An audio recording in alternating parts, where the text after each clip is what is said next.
Chapter 661. Tiannan City was bustling late at night. The pedestrians on the road were surprised to see a young man covered in blood stumbling all the way. The young man seemed to have lost an arm and blood kept flowing from it. His face was pale but his eyes were bloodshot, full of resentment and unwillingness. It was as if an inexplicable force of hatred was supporting him as he kept running forward. This man was Xinyu. Some kind-hearted passers-by wanted to help him, but he roared and roared, "Get out of my way! Get out of my way!"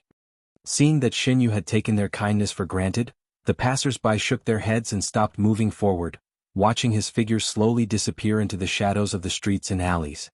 Xinyu ran all the way, bleeding all the way. Slowly he could not run anymore. He sat down in a dark alley, his body curled up into a ball, one hand tightly covering the wound of his broken hand.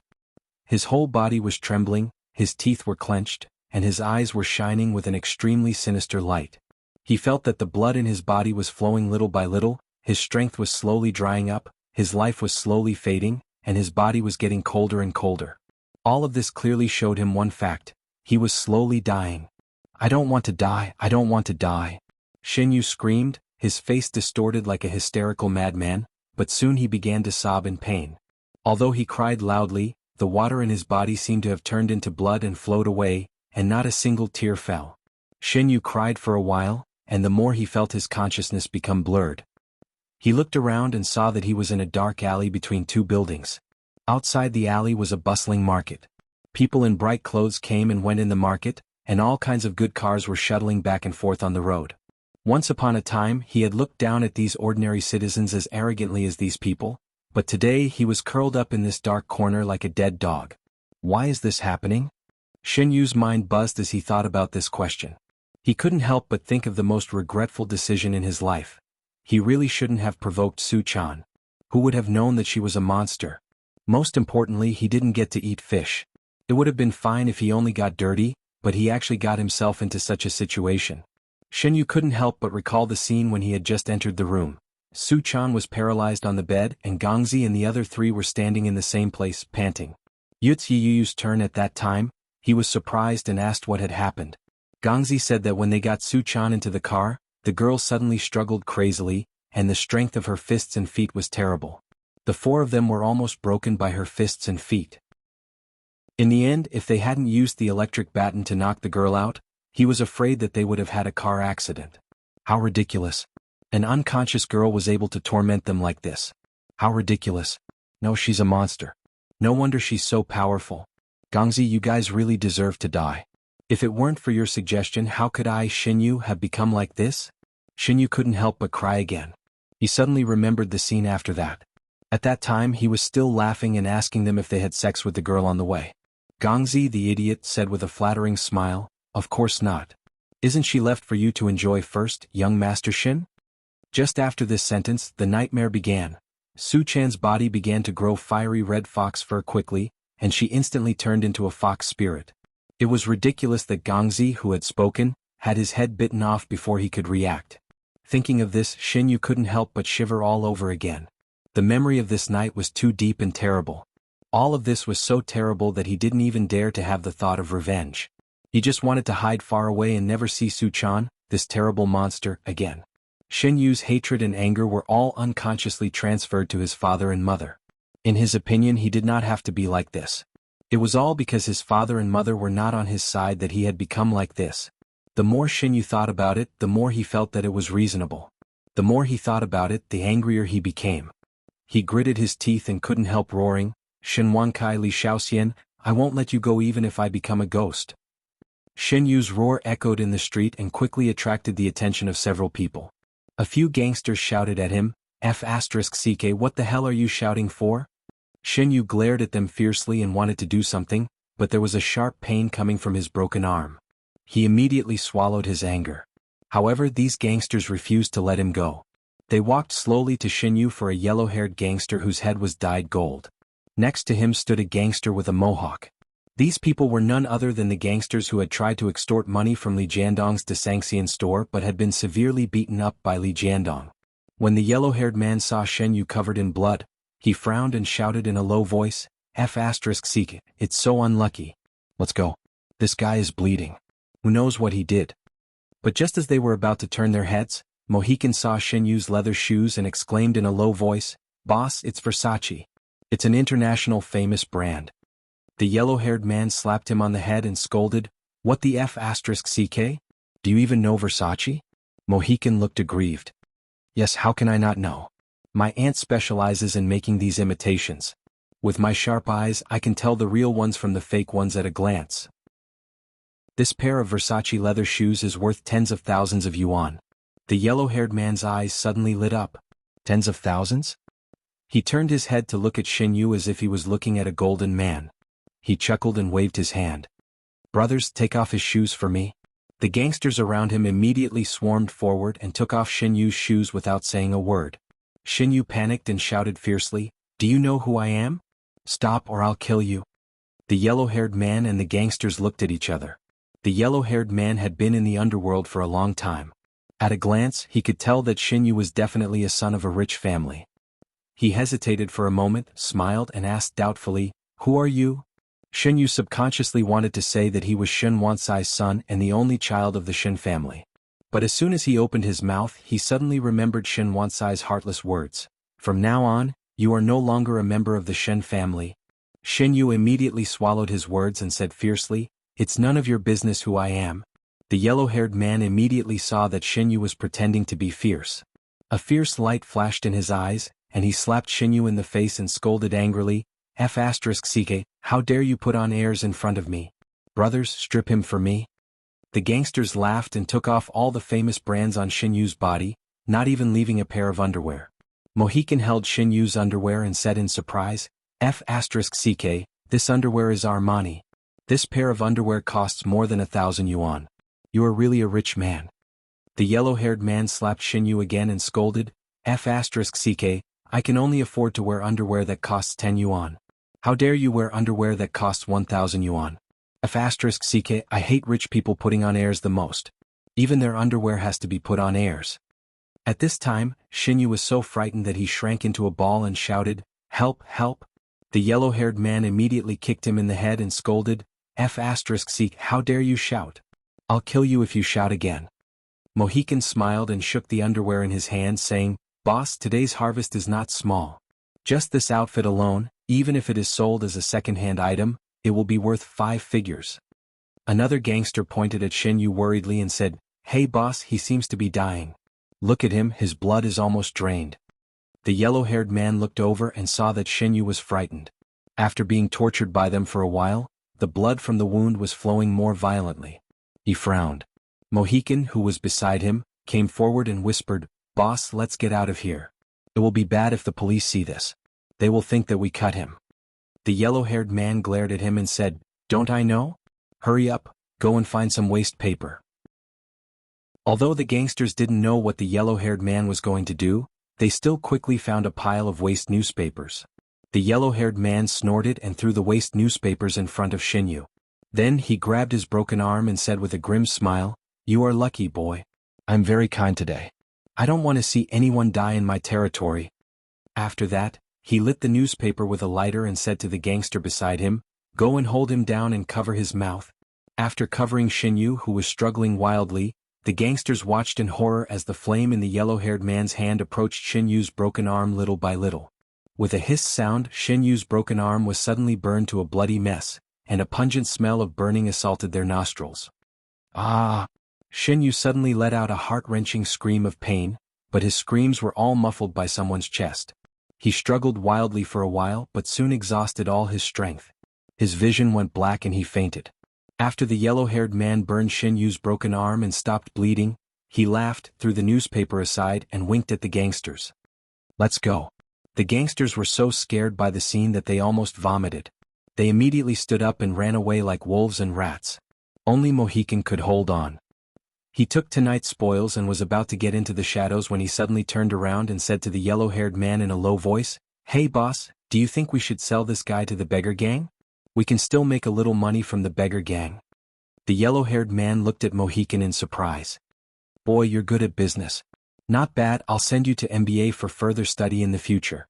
Mohican immediately smiled flatteringly and said, "Boss, you taught me well. As the saying goes, make use of waste." The yellow-haired man nodded, took out his mobile phone and made a phone call. Then he took his men to hide in the dark and stare at Xinyu. Before long, two middle-aged men dressed as beggars came to the street. One of them walked up to Xinyu, felt his pulse and then rolled his eyelids. The other walked up to the yellow-haired man, bargained with him and paid him 200 yuan. Then the yellow-haired man and his men laughed and disappeared without a trace. After looking around, the two young beggars quickly put a sack over Xinyu's head. Then they carried the sack one after the other and disappeared into the shadows of the bustling city. Don't think too much about it, I have always hated the plot of the Return of the Condor Heroes. How can I write it myself? Don't worry, Su-chan is my darling. How can I let her be defiled? You think too much, my book won't have such a disgusting plot. Chapter 662. Not long after Xinyu was carried away, Su-chan slowly woke up from her coma. With the help of Ziyuan, the little girl finally got rid of the heat poison in her body. When Zhou Qin and Ziyuan came back, they took Su-chan directly to Ziyuan's residence, which was opposite the residence of Li Yunyang and the others. At this time, the little foxes had also fallen asleep, and the elders of the Fox Zen school had also entered meditation to rest. Therefore no one else knew that something big had happened. When Su-chan woke up, Zhou Qin, who had been waiting by her side, was overjoyed. Su-chan, you're awake? Do you feel better? Su-chan rubbed her temples and sat up with a blank face.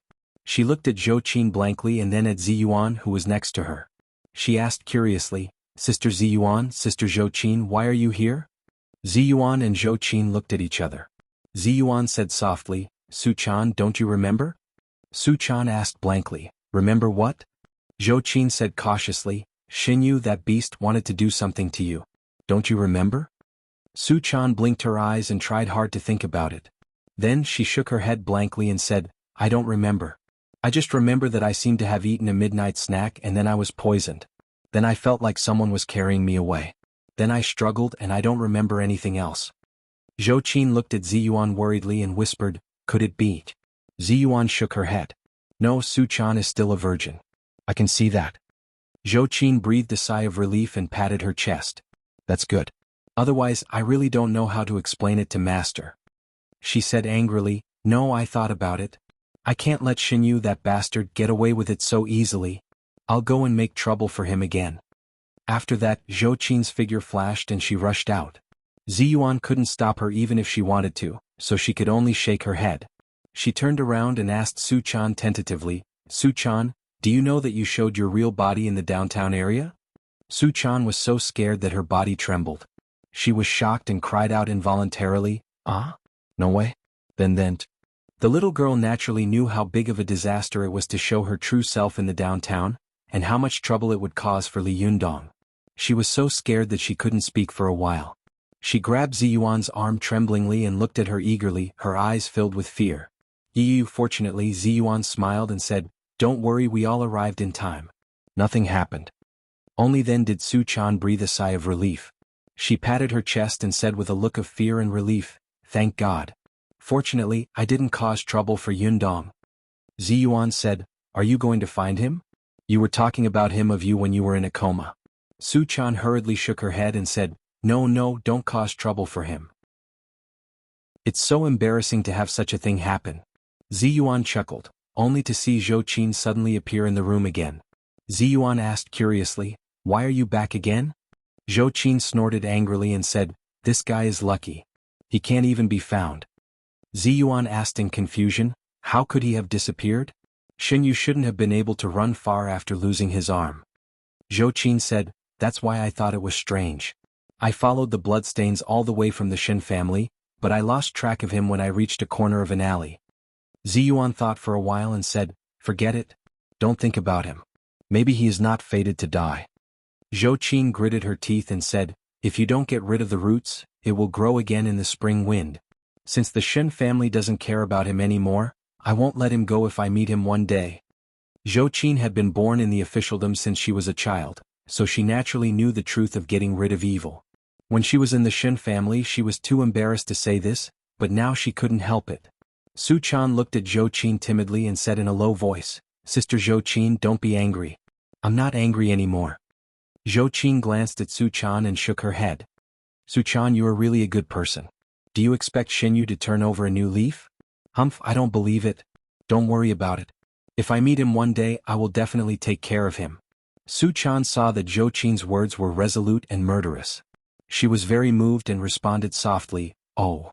The little girl didn't want the two of them to always talk about this matter, so she rolled her eyes and quickly said, "By the way, if we don't protect Shin Wan Kai and the Shin family, what if the Japanese come to rob the Medicine King tripod at this time? What if other sects come to rob it?" Zhou Qin couldn't help laughing. "You little girl, you can't even protect yourself but you still think about others. Don't worry, the other sects shouldn't come to rob it. Now that the matter of the Medicine King tripod has become so big, if they come to rob it again, it will be useless. As for the Japanese..." Zhou Qin's face darkened and she said to Ziyuan, "Yes, why haven't the Japanese come yet? Shouldn't they come to our country to find Master and the mystical silver fox immediately?" Ziyuan pondered for a moment and said, "I don't know. Maybe there is something wrong with the Japanese cultivation world. However, what I know is that the longer they delay the better it will be for us." Su Chan couldn't help but look in the direction of Japan. For a moment she was a little worried. She whispered, "If they really come, will it cause a war in the cultivation world?" While Ziyuan, Su Chan and Zhou Qin were whispering to each other in the small room, speculating about the current situation of the Japanese cultivation world, in the Yanli Temple of Mount Hai, Japan, an unprecedented gathering of the Japanese cultivation world was being held in a fierce and tense atmosphere. Yanli Temple, also known as Mount Hai Temple, was a large Taoist field standing on Mount Hai, the mother mountain of Japanese Buddhism. It was originally just a small grass hut. In 786 AD, that is, in the 4th year of the Japanese calendar, Master Zuicheng of the Tiantai sect set up a nunnery to preach in Mount Hai. In the 7th year of the calendar, he established the fundamental hall and placed the medicine Buddha statue that he had created with the supreme power of Buddhism. He also officially named the small grass hut Mount Hai Temple. After that, after more than 1,200 years of development, although Mount Hai had been devastated by war 3 times and the mountain temple had been looted 3 times, the largest Buddhist Taoist field in Japan still survived tenaciously, and the Tiantai sect still stood to this day. Although the power of the Tiantai sect was not as great as before, it had been silently guarding the remnant soul of the mystical silver fox with the ape family for thousands of years, and had made indelible contributions to the Japanese cultivation world. Therefore, the Tiantai sect still enjoyed a high reputation in the Japanese cultivation world. Especially after Li Jiandong defeated Masako Tachibana and the mystical silver fox escaped, the Japanese cultivation world originally wanted to sneak into the country quietly to find trouble with Li Jiandong, but at this time, something unexpected happened in Japan. On the day that Masako Tachibana was defeated by Li Jiandong, although there were many Japanese TV stations present at that time, the major cultivation sects still relied on their powerful background to suppress these reports.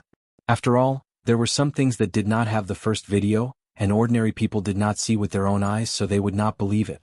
But what they did not expect was that soon, a female host named Xiang Tian of the Wakayama County TV station used the miniature camera on her chest to clearly record the whole process of the fight, and immediately uploaded it to the internet. Soon, the demon-sealing war near the Qingming Shrine in Kyoto, Japan, was also filmed by some passers-by with their mobile phones and uploaded to the internet. At this time, the whole Japanese internet world was boiling. Many young Japanese angrily logged on to the official websites of the major sects in the Japanese cultivation world and shouted abuse. The Japanese cultivators, who originally wanted to keep a low profile, were all angry. On the one hand, they tried their best to suppress these noisy voices. On the other hand, they knew that it was impossible for them to keep a low profile.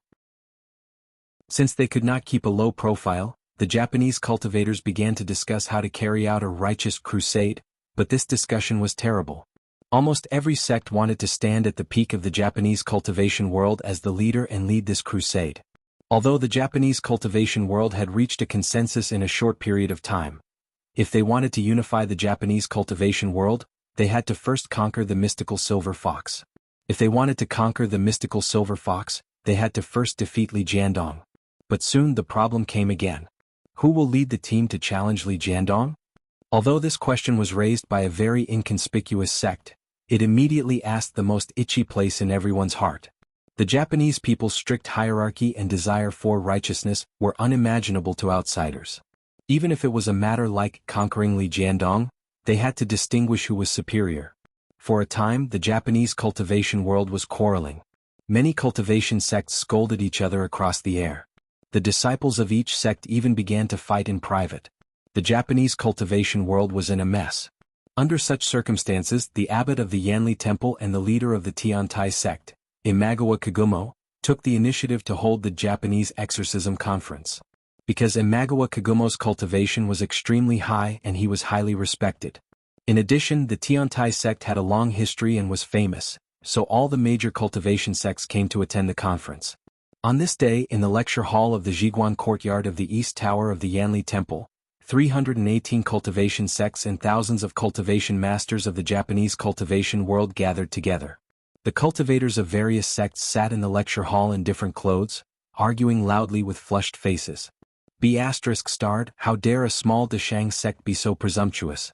Why don't you take a piss and look at yourself? How dare you say that you want to lead the Japanese cultivation world? We don't. Although our Deshang sect is small, we are not rats that can be bullied at will.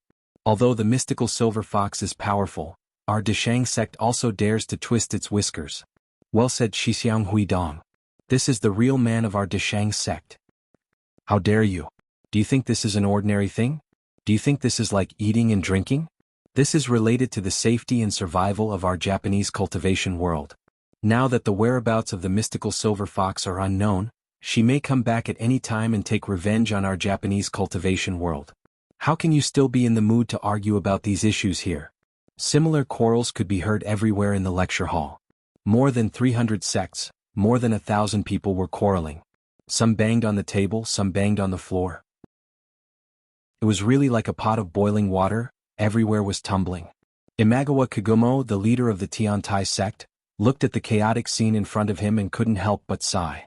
He stood up, put his palms together and said the name of Buddha, Amitabha. Everyone calm down. Imagawa Kagumo's prestige was extremely high. Although his voice wasn't loud, everyone could hear him clearly. The huge lecture hall instantly quietened down. The Japanese cultivators who were sitting cross-legged on the floor all looked at him in unison. When Imagawa Kagumo saw that the crowd had finally quieted down, he said in a deep voice, "Everyone, what we are going to discuss now is who can lead our Japanese cultivation world to carry out this righteous crusade. But don't forget, every minute we argue here, the mystical silver fox will become stronger. As for Li Jiandong, he will not wait for us quietly. The way of cultivation is like sailing against the current. If you don't move forward, you will fall back. While we are arguing here, maybe he is making rapid progress and making great progress." Imagawa Kagumo's words made everyone nod involuntarily. The middle-aged man of Ise Shinto, Ise Xinguang, said loudly, "Master Imagawa, we all understand what you said, but do you have any good suggestions? If not, with all due respect, I'm afraid that your words are reasonable but of no use." Imagawa Kagumo looked around at the cultivation sects and said in a deep voice, "Everyone, I have a suggestion. What do you think?" The various sects were a little tired of arguing, and none of them were convinced by each other. At this time, seeing that Imagawa Kagumo was willing to stand up for them, they pretended to be generous and said, "Master Imagawa, go ahead. We are listening." Imagawa Kagumo nodded to the monks who were in charge of guarding outside the door. The monks immediately ran outside. Not long after, a burly man walked in. Imagawa Kagumo pointed at the man and said, "I suggest that he lead us to Hua to fight against Li Jiandong." Everyone's eyes immediately turned to look at the man. When they saw him, everyone was shocked. They exclaimed in unison, "How could it be him?" Chapter 663. Everyone saw that the man standing in front of them was none other than Saionji Tsunekatsu, who had been beaten to his knees by Li Yundong. Seeing that Saionji Tsunekatsu was acting as usual, as if he had never been injured, they were secretly surprised and couldn't suppress their anger. They roared, "Tsunekatsu, you useless fool, how dare you stand in this place? Tsunekatsu, you have lost all the face of our Japanese cultivation world. If I were you, I would have killed myself long ago. How dare you appear here and say that you will lead us to Hua?" Saionji Tsunekatsu's face was as dark as water. Without saying a word, he sat down cross-legged in front of the crowd, put his palms together and recited Buddhist scriptures in a low voice. Imagawa Kagumo said loudly, "Everyone, please listen to me." Only then did the noisy and abusive crowd stop talking and look at Imagawa Kagumo. Imagawa Kagumo pointed at Saionji Tsunekatsu with his palm and said, "Everyone, you must be wondering why I chose Saionji Tsunekatsu as the leader, right?" The crowd suddenly became noisy again. That's right, Sanjit Tsunekatsu, this waste has lost all our face. He should die. Instead of standing in this place. I can crush Sanjit Tsunekatsu with one finger. Why should he lead me? Imagawa Kagumo raised his hand and motioned for everyone to be silent. After the voices around him were a little quieter, he said, "Everyone, there is a saying in the 69th chapter of the Spring and Autumn Annals. There is no disaster greater than underestimating the enemy. If you underestimate the enemy, you will lose your treasures. Because of underestimating the enemy, Tsunekatsu Jun has caused the terrible consequence of losing his treasures. But everyone, in all fairness, do any of you have the confidence to defeat a strong man who has defeated Masako Tachibana?" Everyone was suddenly shocked. Although they were very dissatisfied with Masako Tachibana's tyrannical style in the past 10 years, her almost abnormal and invincible strength made them feel a lingering fear. But such a strong person was defeated by Li Jiandong. Although Li Yundong had finally turned Masako Tachibana's power into his own to defeat her, after he returned to Hua, he would definitely not be able to use the power of Mount Koya again, but who knew if this guy had any backup? For a time, everyone whispered to each other and the voices of debate became much softer. Imagawa Kagumo said, "Everyone, when resistance is added together, the mourners will win. This is the principle of an army with grief winning. Who among you has really fought with Li Yundong? Who among you has the experience of going to the cultivation world of China and fighting with many cultivators?" Everyone immediately looked at each other. Although the Japanese cultivation world was separated by a strip of water, they were of the same origin and had always minded their own business. Moreover, there had been no war between the two countries in the past few decades. The cultivation world had also entered a period of peace. From time to time, many Japanese cultivators would go on a pilgrimage to the major cultivation sects in China to find their own cultivation sections. However, in such a peaceful environment, there were no fights between Japanese cultivators and Chinese cultivators. Everyone was speechless and did not know how to refute Imagawa Kagumo's words. Se Xingguang of Ise Shinto whispered to Goddess Chuyun, "The Tiantai sect and the Shingen sect have formed an alliance." Chuyun's expression was indifferent, and her pair of extremely beautiful eyes were fixed on Imagawa Kagumo. The corners of her mouth were almost imperceptibly raised, revealing a trace of sarcasm. The Shingen sect suffered heavy losses in the last battle, and their status has plummeted. Many protectors of the Tiantai sect have been seriously injured in the Demon Sealing War. If the two don't join forces, they will definitely be squeezed to the bottom in this reshuffle of the cultivation world. Mount Koya and Mount Hai are the two sacred mountains of Japan. If the two join forces, their momentum will be extraordinary. I'm afraid that the power of the Pure Land sect will be ranked behind them. Se Xingguang sighed and said, "Yes, but I don't know who initiated this matter. Is it Imagawa Kagumo? Or Kaisai Hikariyoshi?" The two of them whispered to each other for a while, then they heard Imagawa Kagumo say, "Everyone, I know what you are not convinced about, but Changxing has been personally presided over by the great Mandala 5 tribes of the Vajra realm. It can be said that he has been reborn. Moreover, there is really no one who knows the situation of the Chinese cultivation world better than Changxing." Before Imagawa Kagumo could finish his words, the surrounding Japanese people became excited and said angrily, "No matter how powerful he is, so what? Isn't he still humiliated and defeated? Even if he knows the situation of the Chinese cultivation world, so what? It's not like none of us have been there."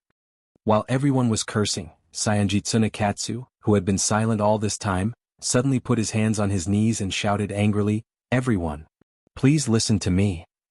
Sanjit Tsunekatsu's roar shook the temple bell on High Mountain, and everyone's voices were suddenly suppressed by him. They all looked at Sanjit Tsunekatsu strangely, as if they couldn't understand how such a humiliated guy could still speak so confidently. The lecture hall was silent for a moment. Sanjit Tsunekatsu looked determined and said loudly in a sonorous voice, "Everyone. Yes, I, Sanjit Tsunekatsu, am a sinner, a cultivator who suffers from shame and torture, but I swear to avenge these disgraces. Only by defeating my previous calamity and defeating the devil who once defeated me can I advance bravely on the road of cultivation in the future.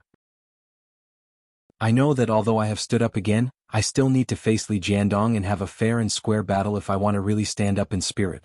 I know that almost everyone here is stronger than me, but it is because of this that I stand up. The reason why I stand up is not because I desire the position of commander, but because I can't wait to wash away my shame. In my opinion, this is not the position of a commander, but the position of a vanguard official. I am asking you to let me be the vanguard official with the determination to die, to explore the road ahead for you. After that, Sanjit Tsunekatsu kowtowed heavily toward the field, and his forehead hit the floor with a dull sound. Please. Sanjit Tsunekatsu's words made everyone speechless for a while. They looked at each other one by one. Many people understood that Sanjit Tsunekatsu had replaced the position of commander with the vanguard official by stealing the concept. Although the name was different, the actual meaning was still very similar. Moreover, the other party was playing the emotional card. It was Yi Yuyu's turn. There was a long silence on the field. Se Xingguang suddenly asked, Tsunekatsu, do you have any plans to be the vanguard official? Sanjit Tsunekatsu straightened up and turned around in a kneeling position. He said loudly, of course. Se Xingguang said, tell me? Sanjit Tsunekatsu said, please forgive me for being presumptuous. If you don't agree with me being the vanguard official, I can't say it. Everyone was furious. Just as they were about to scold him, they heard Se Xingguang laugh and say, when will we go out? Can you always say it? Sanjit Tsunekatsu hesitated for a moment, then said decisively, 15 days later. Everyone was shocked and angry. They couldn't help but curse, bastard. 15 days? I don't know how strong the mystical silver fox will be in 15 days. Idiot, in 15 days, the soul of the mystical silver fox has already been collected by her. Se Xingguang narrowed his eyes slightly and asked, Tsunekatsu, can you tell us why you chose 15 days later? Sanjit Tsunekatsu couldn't help but look at Kaisai Hikaryuni, the great monk of Xinyan Tantrism, who was not far away. Kaisai Hikaryuni lowered his eyes and nodded slightly. Sanjit Tsunekatsu said, there are 4 reasons. First, in 15 days, it will be the inauguration ceremony of the head of the Linggong sect, the branch of the Taoist school, which is the most powerful Taoist force in the Chinese cultivation world. On this day, the cultivators of the Chinese cultivation world will gather together. As far as I know, there will be a conflict between the Jingyi school and Li Yundong, and we can take advantage of it. When the crowd heard this, there was a commotion. Bastard, do we need to take advantage of this in the Japanese cultivation world? Sanjit Tsunekatsu did not show weakness and said loudly, a lion needs to use all its strength to fight a rabbit. What's more, no matter how strong our Japanese cultivation world is, we are still going to China to fight. Without a plan, how can we guarantee a stable victory? This is a battle that we absolutely can't afford to lose. Everyone was suddenly speechless. Some of the people who opposed snorted angrily and stopped talking. With a smile on his face, Se Xingguang nodded to him and said, Tsunekatsu, go on? Sanjit Tsunekatsu added, second, if we choose to go to the Chinese cultivation world on this day, we must choose the strongest and most elite cultivators of each sect. And each sect must be carefully selected and repeatedly considered. I think this will also take a lot of time. Se Xingguang nodded and said, go on? Sanjit Tsunekatsu added, third, since our Japanese cultivation world is going to move out collectively, it will inevitably attract the attention of the Chinese government. Therefore, we might as well go to China in the name of a friendly visit. In this way, we can not only deceive people, but also make it impossible for the Chinese cultivation world to avoid the war under the eyes of the world. When everyone heard this, they whispered to each other for a while. Many people began to be moved by the reason given by Sanjit Tsunekatsu and nodded in agreement. Sanjit Tsunekatsu's heart shook when he saw this, and then he became more and more excited and said, fourth, our trip is not only to defeat Li Yundong, but also to deter the Chinese cultivation world and let them be used by us to encircle the mystical silver fox. However, there are many factions in the Chinese cultivation world, and their roots and leaves are dense. If we visit them one by one, I believe it will take more time. Today, the Chinese cultivation world is gathered together, and it is the best time for us to fight them all. As soon as he finished speaking, there was a sudden uproar. Some cultivators said angrily in unison, the mystical silver fox is in front of us. How dare you easily provoke a war with the Chinese cultivation world? Sanjit Tsunekatsu seemed to have expected that someone would ask such a question. He said confidently in a loud voice, the Chinese cultivators returned from the important place of our Japanese cultivation world with a great victory, and took advantage of this opportunity to release the mystical silver fox. This kind of behavior can be regarded as the beginning of the war. However, our Japanese cultivation world went to China with a peaceful and friendly heart to discuss with them the great plan of encircling and suppressing the mystical silver fox. If they don't agree, we will take advantage of the situation to defeat them, and then force them to work for us. Even if there are some who refuse to accept it, we can kill them and turn their powerful magical weapons into our own, so that when we face the mystical silver fox in the future, we will have a better chance of winning. Japan was located in a remote area with narrow land and few resources, so the national character had a strong sense of crisis and aggression. When Sayonji Tsunekatsu said this, no one felt that there was something wrong. Instead, everyone nodded slightly in agreement. At this moment, many cultivators from cultivation sects said loudly, "Well, Changxingjun, what you said makes sense. We agree with you as the vanguard." If there was a beginning, there would naturally be a response. The True Word sect and the Tiantai sect were originally two extremely powerful forces in the Japanese cultivation world, and there were many small factions attached to them under their wings. Therefore, as soon as they responded, it seemed that there was a general trend in the field. At this time, the Kumo family of the Inyang sect also stood up and echoed, "I agree." This time, it was as if a domino had been pushed down and more sects responded. Se Xingguang and Chuyun looked at each other and shook their heads secretly.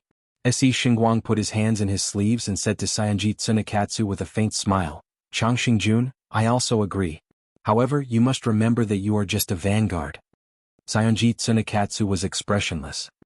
He bowed heavily to Se Xingguang and said, "Changxing will remember it." Se Xingguang did not comment and nodded to Chuyun. "Let's go." After the two of them walked slowly out of the lecture hall, a voice came from behind them. "Xingguang-jun, please wait." Se Xingguang and Chuyun both stopped and looked back. They saw two men wearing black tall hats and yin-yang robes standing behind them. They were Abe Yuri and the young patriarch of the Abe family. Se Xingguang bowed respectfully to Abe Yuri and said, "Lord Abe, what's the matter?" Abe Yuri walked over to Se Xingguang with a sullen face.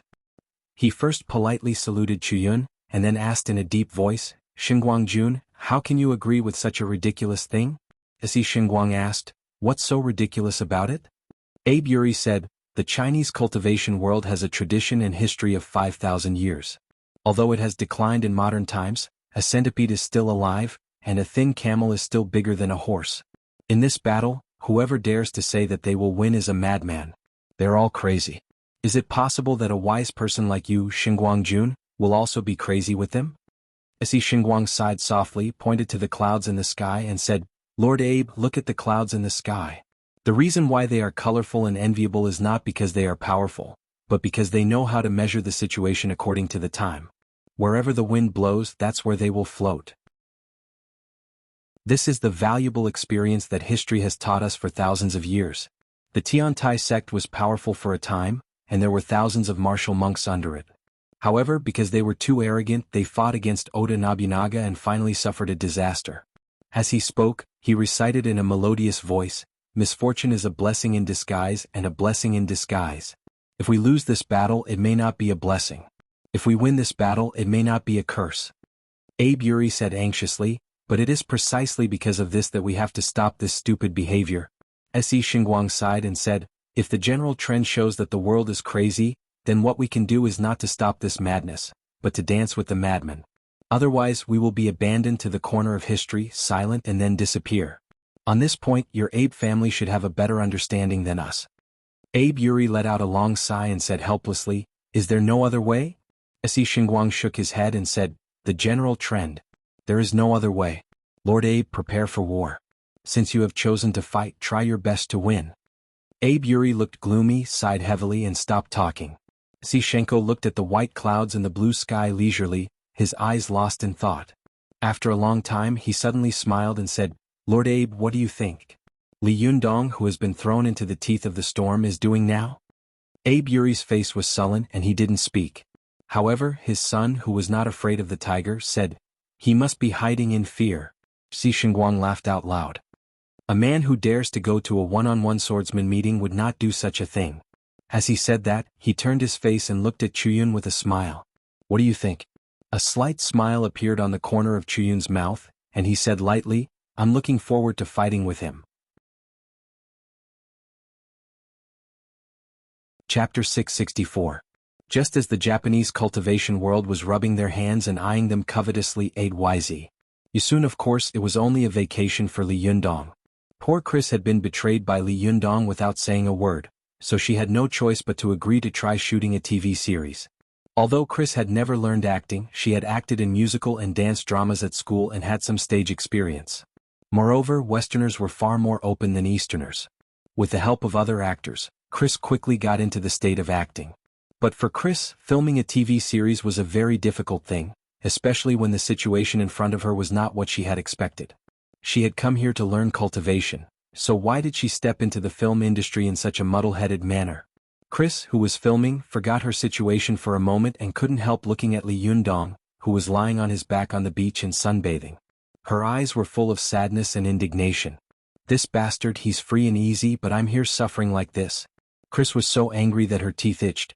Cut. Director Song roared and looked at Chris with an even more resentful gaze. Miss Chris, where are you looking at? Only then did Chris wake up and smile apologetically at the director. Sorry, I was distracted. Director Song shook his head helplessly. Forget it, you've done a good job. I think we should stop here for today. Everyone take a break. The staff and actors of the film crew all cheered. Lu Fair said to Chris with a smile, What were you thinking about just now? You forgot your lines. Chris glanced at Li Yundong and said, I'm not thinking about anything. Lu Fair glanced at Li Yundong and said with a smile, Are you thinking about your dream lover? Chris quickly shook her head and said, No, he's just mine. Lu Fair quickly opened her eyes wide and asked, He's your what? Chris hesitated for a moment and said, He's my registered master. Lu Fair was surprised. Registered master? What did you learn from him? Chris thought for a moment and shook her head. You go ask him. It's not convenient for me to say. Lu Fair pouted. You're still so mysterious. If you don't want to tell me, then forget it. I'll ask him myself. After that, she trotted all the way toward Li Yundong. But when she was still 5 meters away from him, she slowed down. She rolled her eyes, quietly grabbed a handful of sand on the ground, and then quietly walked toward Li Yundong with evil intentions. Almost there, but as soon as she came behind Li Yundong and was about to throw the sand at him, she heard Li Yundong say faintly without looking back, Miss Lu Fair, you're not young anymore. You shouldn't play such a prank, right? Lu Fair angrily threw away the sand in her hand and asked in confusion, How did you know I was behind you? Li Yundong didn't open his eyes. He smiled and said, Because your shadow is covering the sun above my head, I can feel it. Lu Fair suddenly understood. Oh, so that's how it is. I thought you had the ability to predict the future. Boring. Li Yundong smiled and didn't say anything, as if he didn't want to talk about this kind of topic with a little girl like her. But even though he didn't want to say it, Lu Fair was very enthusiastic. Like a curious baby, she kept asking Li Yundong, Hey, how did you do it last time? With a gentle push, you broke a hole in the wall of the hotel? Hey, are you even human? By the way, how did you do it last time when you were absorbing water in Disanxian? I've been wondering. Can you explain it to me? Hey, Chris said that you are her nominal master. What did you teach her? Is it Kung Fu? What kind of Kung Fu is it? Can you teach me too? Hey, you wouldn't rather teach a foreigner than me, would you? Hey, say something. You took her as your disciple because she was beautiful, didn't you? Hey, I'm not ugly either. Take me as your disciple too. Hey, I'm talking to you. Why are you ignoring me? Lu Fair asked like a barrage of 100,000 whys, but Li Yundong remained indifferent. He didn't even look at her and didn't say a word. Lu Fair stamped her feet angrily and said, You're so annoying. Why are you pretending to be cool? She heard footsteps behind her. She turned her head and saw Chow Kefi looking at them curiously. She smiled and said, What are you talking about? Lu Fair suddenly acted as if she had seen a savior. She grabbed Chow Kefi's arm and said, President Chow, look. This guy is so annoying. He only knows how to act cool and ignore me. He doesn't even answer me when I talk to him. Chow Kefi couldn't help laughing. She sat down next to Li Yundong, patted him on the arm and said, Hey, it's not polite of you. It's not like you. Li Yundong opened his eyes helplessly and sighed. President Chow, can't you see that I'm practicing? Practicing? Chow Kefi and Lu Fair exclaimed in unison. Lu Fair giggled. Are you practicing the sunbathing magic kung fu? Which level have you reached? Do you want me to teach you another kind of sunbathing kung fu? Chow Kefi knew that Li Yundong was not an ordinary person. She asked curiously, You're lying here and basking in the sun. Soon Li Yundong smiled slightly. Then what do you think cultivation should be like? Lu Fair rushed to say, Just like in the movies, you should at least sit cross-legged, right? If lying lazily and basking in the sun like you is called cultivation, then this kung fu is too easy to practice. Li Yundong chuckled and said, The way of cultivation starts with sitting and pole standing, which is what you call sitting cross-legged. But not all cultivation requires sitting cross-legged. Just like me now, you think I'm basking in the sun, but in fact. Li Yundong blinked at Lu Feier and Chao Kefi and said with a sly look in his eyes. In fact, I'm absorbing the essence of the sun and the moon. Humph. Lu Feier immediately snorted. Do you think you're the old demon of Black Mountain? Chao Kefi also chuckled, but after laughing for a while, her heart suddenly moved. For some reason, a question popped up in her mind. She asked, have you cultivated to the level where you can absorb the essence of the sun and the moon at any time? When Li Yundong heard this, he was stunned. He suddenly sat up straight, turned his head, and looked at Chao Kefi with bright eyes. How do you know? Lu Feier interrupted, come on, you just said that you are absorbing the essence of the sun and the moon. Who doesn't know? I'm not deaf. Li Yundong shook his head, still staring at Chao Kefi, and said, I mean, how do you know this is a kind of realm? President Chao, what kind of realm do you think it is? Chao Kefi looked at Li Yundong blankly and shook her head. How would I know? I just repeated what you said casually. Li Yundong stared at Chao Kefi for a long time. Seeing that she didn't seem to be lying, he stopped asking and continued to lie down. Lu Feier looked at him strangely and said, you're really strange. You're so surprised when you talk. While she was talking, Chris also came over and looked at Li Yundong with a resentful expression. Lu Feier rolled her eyes and said with a smile, hey Chris, beg your master and ask him to accept me as a disciple. Chris looked at Lu Feier with even more resentment. He still refuses to accept me as a formal disciple. Lu Feier was stunned for a moment. She patted Li Yundong on the shoulder and said, hey Li Yundong, there should be a limit to your arrogance, right? What on earth does Chris want to learn from you? Li Yundong didn't even turn his head. Ask her yourself. Chris saw Lu Feier looking at her curiously. She sighed softly and said, I want to learn cultivation from my master. Lu Feier's eyes suddenly lit up. Cultivation? It seems very mysterious and exciting. She poked Li Yundong's arm with her finger and said, hey, can you also teach me cultivation? Li Yundong said leisurely, then answer me first. What is cultivation? Why do you want to cultivate? Lu Feier said without hesitation, of course, it's to cultivate like monks and Taoists. Cultivating all kinds of magic. Is this cultivation? Isn't that right? Li Yundong shook his head. You have a narrow view of cultivation. He turned his head and looked at Chris. Chris, what do you think cultivation is? Chris bit her lip as if she was weighing her words. She hesitated for a long time before saying, I think cultivation is the process of a person slowly becoming a person from an ordinary person through special training. Li Yundong laughed and said, it's still an explanation with strong Western characteristics. Lu Feier said unconvinced, then what do you think cultivation is? Li Yundong smiled, pointed at himself, pointed at Lu Feier, and then pointed at the staff who were busy in the studio not far away and said, we are all cultivating. Lu Feier said with an unconvinced expression, humph. Playing tricks. It's boring. If I were also cultivating, why didn't I see any special abilities? Li Yundong smiled and said, you're very good at acting. Isn't that a special ability? Lu Feier smiled brightly and accepted all of Li Yundong's praise. Thank you very much, but you're quibbling. It doesn't count. Li Yundong smiled and said, no, I'm not quibbling. As he said this, Li Yundong pointed to the boundless blue sea and then to the vast sky, saying, the world is so big and each of us is so small. In the face of the power of heaven and earth, how can we become strong with such weak power? Lu Feier, you also have your own strong points, especially in your professional field. You are much stronger than me. This is your way of cultivation. The art of cultivation isn't about cultivating some powerful power or special magic. Instead, it's about understanding the world around you and the people in the universe. Li Yundong said with a smile, Lu Feier, you understand the knowledge of the film and television world. This is actually a part of the people in the universe, so I said that you are also a cultivator. Lu Feier blinked her eyes as if she understood and said, what about you? Which part do you understand? Li Yundong chuckled and put his hands on his arms. He closed his eyes and said to Chris, Chris, do you understand what I just said? Go back and think about it. What kind of cultivation do you want to understand? Ask me when you've figured it out. Chris's eyes trembled slightly and she looked a little confused.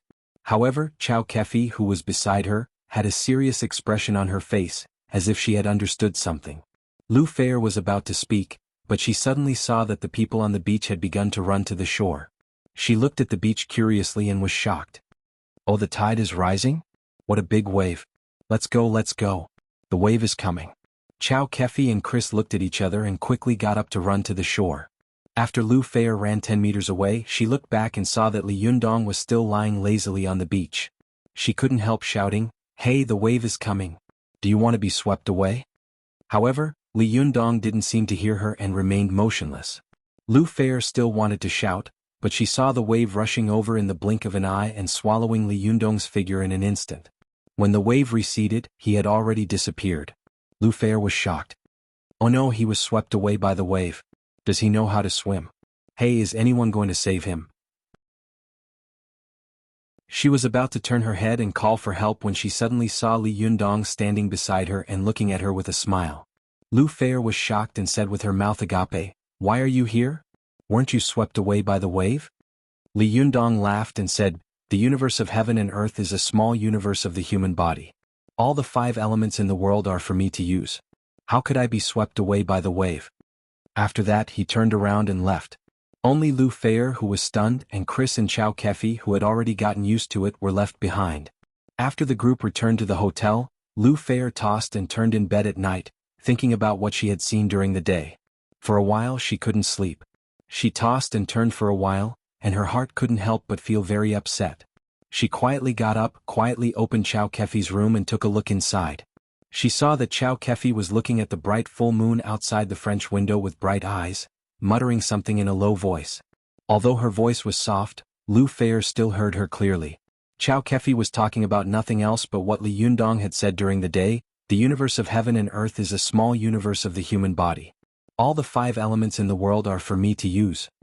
As soon as Chow Kefi finished chanting, a ball of flame suddenly jumped out of her hand. Then she muttered an incantation, and the flame in her hand quickly turned into a surging water ball. Then it turned into a rock, a piece of wood, and a metal weapon that kept changing shape. Chow Kefi didn't seem to notice the existence of Lu Fei. She seemed to be immersed in her own world. She whispered to herself and laughed, "So that's how it is, that's how it is." Lu Fei, who was at the door, was stunned. For a moment, she looked at Chow Kefi in front of her as if she were looking at a stranger. This beautiful businesswoman was skillfully playing with the 5 elements in her hand. There was a strange smile on her face, which looked particularly evil under the cold moonlight.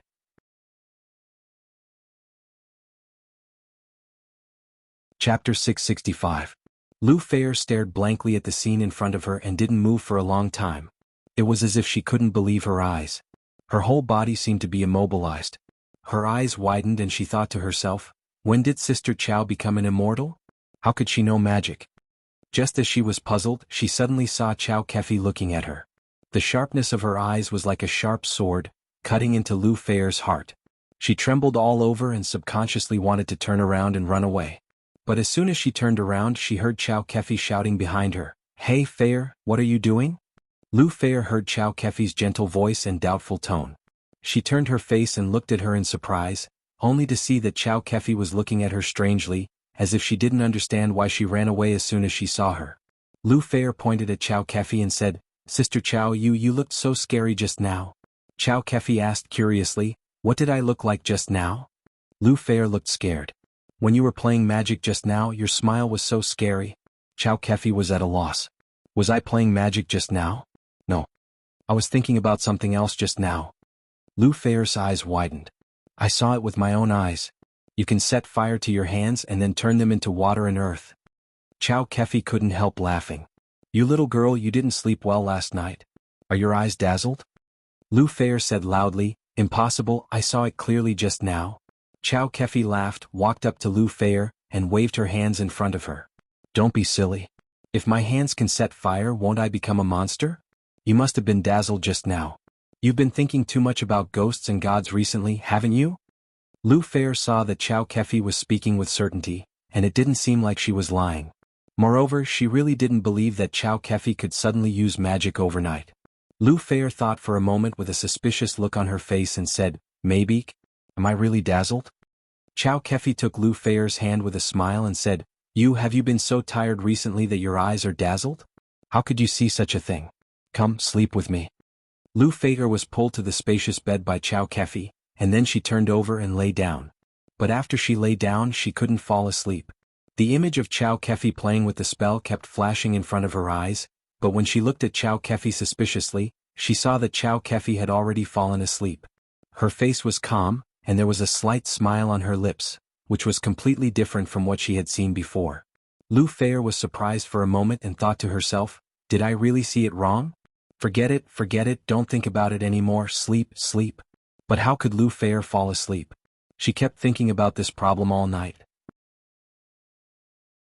She couldn't figure it out no matter how hard she thought about it. She stayed up until the early morning before she slowly fell asleep. At dawn the next day, Chow Kefi slapped her butt, and Lu Feier woke up in a daze. Chow Kefi smiled and said, lazy girl, the sun is shining on your butt. It's time to get up. Although Lu Feier had a childish personality and the temper of a spoiled young lady, she was very dedicated to her work. Although she was extremely sleepy, she still got up with sleepy eyes and staggered to the bathroom to wash up. After that, she simply tied up her hair, combed it into a fresh ponytail, and then followed Chow Kefi out of the door. After leaving the hotel, she saw that almost all the people of the film crew were at the entrance of the hotel. There was a large bus parked at the door, and the staff and actors of the film crew were also wearing very casual clothes as if they were going out to play, not to shoot at all. Lu Feier couldn't help but ask curiously, you're not shooting today? A staff member of the crew shrugged his shoulders and said, Director Song has something to do at home, so he won't be shooting for the next 3 days. We're going to a nearby scenic spot to play. Lu Feier immediately cried out bitterly, Why didn't you say so earlier? Why didn't you tell me earlier? If I had known, I wouldn't have gotten up. I'm so sleepy. As she said this, she turned to Chow Kefi and smiled bitterly. Sister Chow, can I not go? I'm so sleepy. I didn't sleep well last night and my eye bags are about to come out. Chow Kefi laughed and scolded, How old are you? You already have eye bags? No, you have to go. The place we're going to today is also our next shooting location. Lu Feier's face was very long.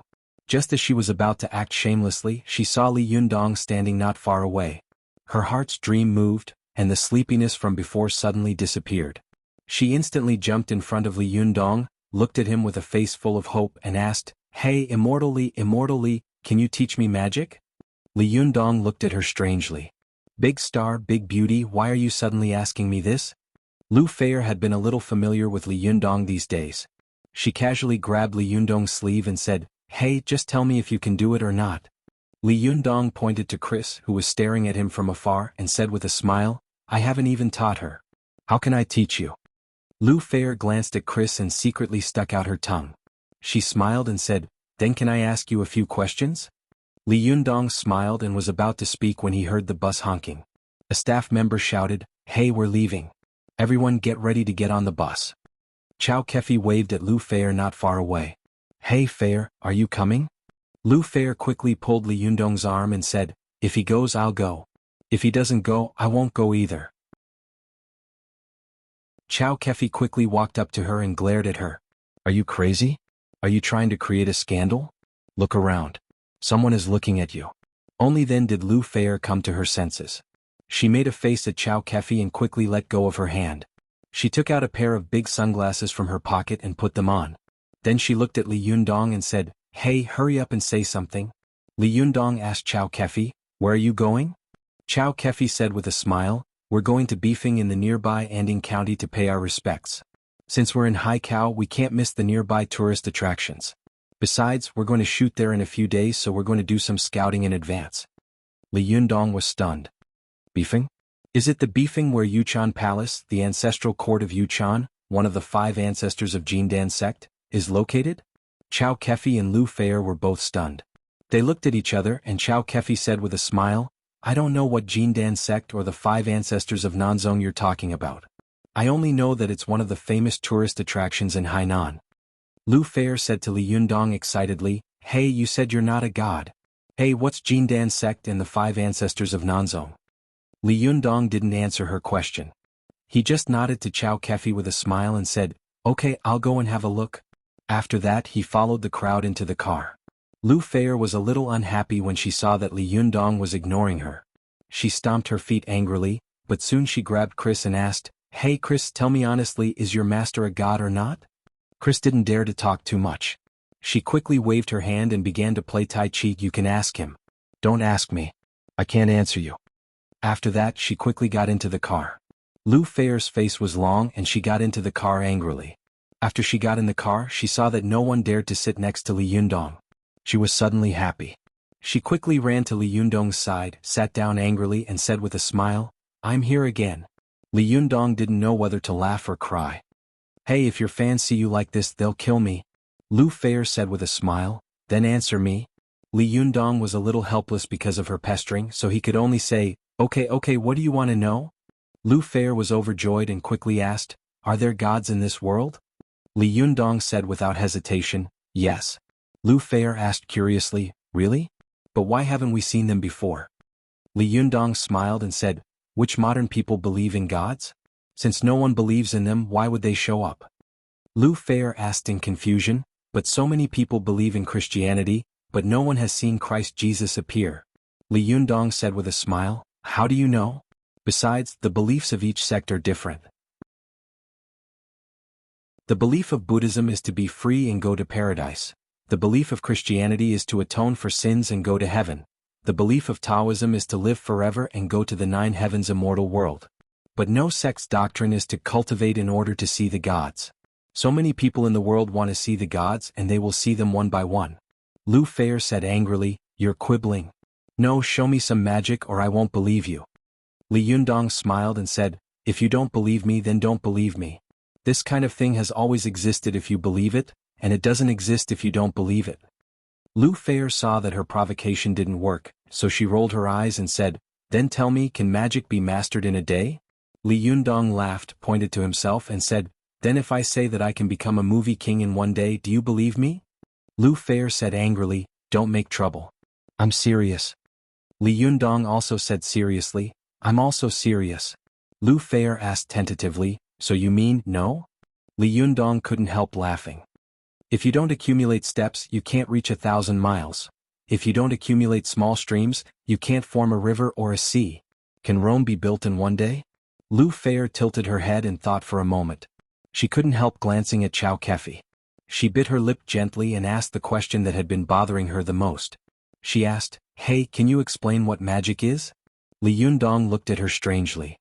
"Why do you want to know this?" Lu Feier said, "Oh, I'm just curious. I always feel that there are some things that can't be explained. I can't figure them out no matter how hard I try. It feels strange and uncomfortable. I can't even sleep well." Li Yundong smiled. He didn't want to talk to her about these things, but he suddenly saw from the corner of his eye that Chris, who was sitting on the other side, was looking at him seriously and eagerly. Her eyes were full of a strong desire for knowledge. Her expression and gaze instantly made Li Yundong's heart skip a beat. He thought to himself, "I pulled this girl out of school, asked her to star in a TV show without her consent, and then ignored her. That doesn't seem to be very good, does it?" Thinking of this, Li Yundong smiled and didn't answer Lu Feier's question. Instead, he said to Chris with a smile, "Chris, do you know why the skin of Western women is generally thicker than that of Eastern women?" This question made Chris a little hesitant. She looked at Lu Feier's snow-white and delicate skin, and a look of envy flashed across her eyes. She shook her head and said, "I don't know." Lu Feier tugged at Li Yundong's arm unwillingly. "Hey, I asked you a question. Why did you change the subject?"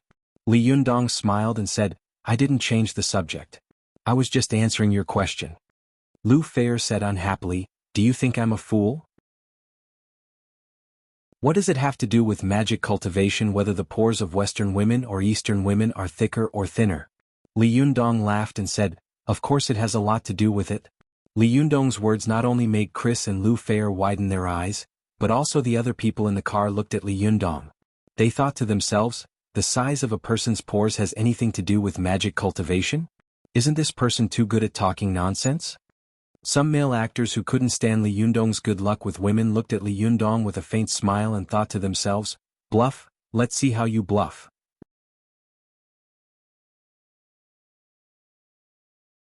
Chapter 666. Li Yunyang saw that everyone was looking at him with different eyes. Some were curious, some were surprised, some were doubtful, and some were disdainful. He chuckled and said, "You don't believe me? Well, let me ask you, Chris, what do you think you Westerners have been eating since ancient times?" Chris answered without hesitation, "Bread and meat." Li Yundong nodded and said, "Yes, most of the places where Westerners lived a long time ago were cold and bitter. They needed to eat food with strong fire properties to resist the cold. Westerners, on the other hand, had a nomadic culture and a maritime culture, so their main food was bread and meat. Bread was baked in the fireplace, so it was naturally fiery and belonged to the category of hot food. Meat was also a warm and spicy food. Eating too much of it would cause one to get inflamed. However, if a person eats too much food with a strong fire attribute, they will often suffer from excessive internal heat, and slowly their body's constitution will change. Li Yundong rolled up his sleeves and showed his arm to Chris and Lu Feier. He said with a smile, "The universe of heaven and earth is a small universe of the human body. All living things in the world had a strong ability to recover and balance themselves. Humans were the spirits of all living things, so they also had the same ability as the universe. Wherever we feel uncomfortable, our bodies will slowly adjust to it. Therefore, Westerners have been eating food with high fire properties all year round, so their bodies are slowly forced to change. And this changes, the pores will expand, the hair will grow longer and thicker, and it will be easier to dissipate heat." Lu Feier, Chris, and the others saw that although Li Yundong was a man, his skin was as delicate as porcelain, and it was difficult to see his hair with the naked eye. Lu Feier deliberately exclaimed, "Oh my God, do you still shave your hair? Are you a man?" Li Yundong couldn't help laughing. With a little chi, the hair on his arms suddenly stood up. This time, everyone could clearly see every open pore and erect hair on his arms. Chris's eyes widened as she whispered, How did he do this?" The people in the car were also curious. Some men also rolled up their sleeves, trying to control the opening and closing of their pores. But no matter how hard they tried, they could only make the muscles on their arms move a little. They couldn't do it as freely as Li Yundong did.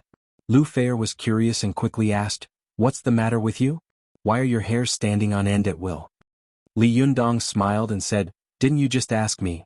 What is the relationship between the thickness of a person's pores and the cultivation of magic? This is what I want to say. There is a lot at stake here." Then he turned to Chris and said, "Chris, do you know why Western women mature and age quickly?" Chris thought for a moment and asked tentatively, "Does it have anything to do with the size of the pores?" Li Yundong chuckled. "That's right. Westerners had been eating a lot of hot food for thousands of years, so their physique had changed greatly. Almost every Westerner was born with a strong fire nature. As for those with an exuberant fire nature, they would develop faster and mature faster. However, because of their strong fire nature, Western women had larger pores, so the vitality in their body would leak out from their pores. The larger the pores, the faster the vitality would leak out. This was why some people with especially thin pores looked much younger than ordinary people. It was because the yuan qi in their bodies did not leak out easily. Another example, why do you sometimes feel dizzy after taking a hot bath for a long time? The reason is very simple. Because the pores are open, the qi in the body runs a little too much, so people will feel dizzy." Chris's eyes lit up and she pointed at Li Yundong's arm. "Your arm looked like it had no pores at all just now. Was it to store the yuan qi?" she asked. Li Yundong looked at Chris with admiration and said, "Yes, as I said just now, the human body is a small universe that can store and produce essence, qi, and blood.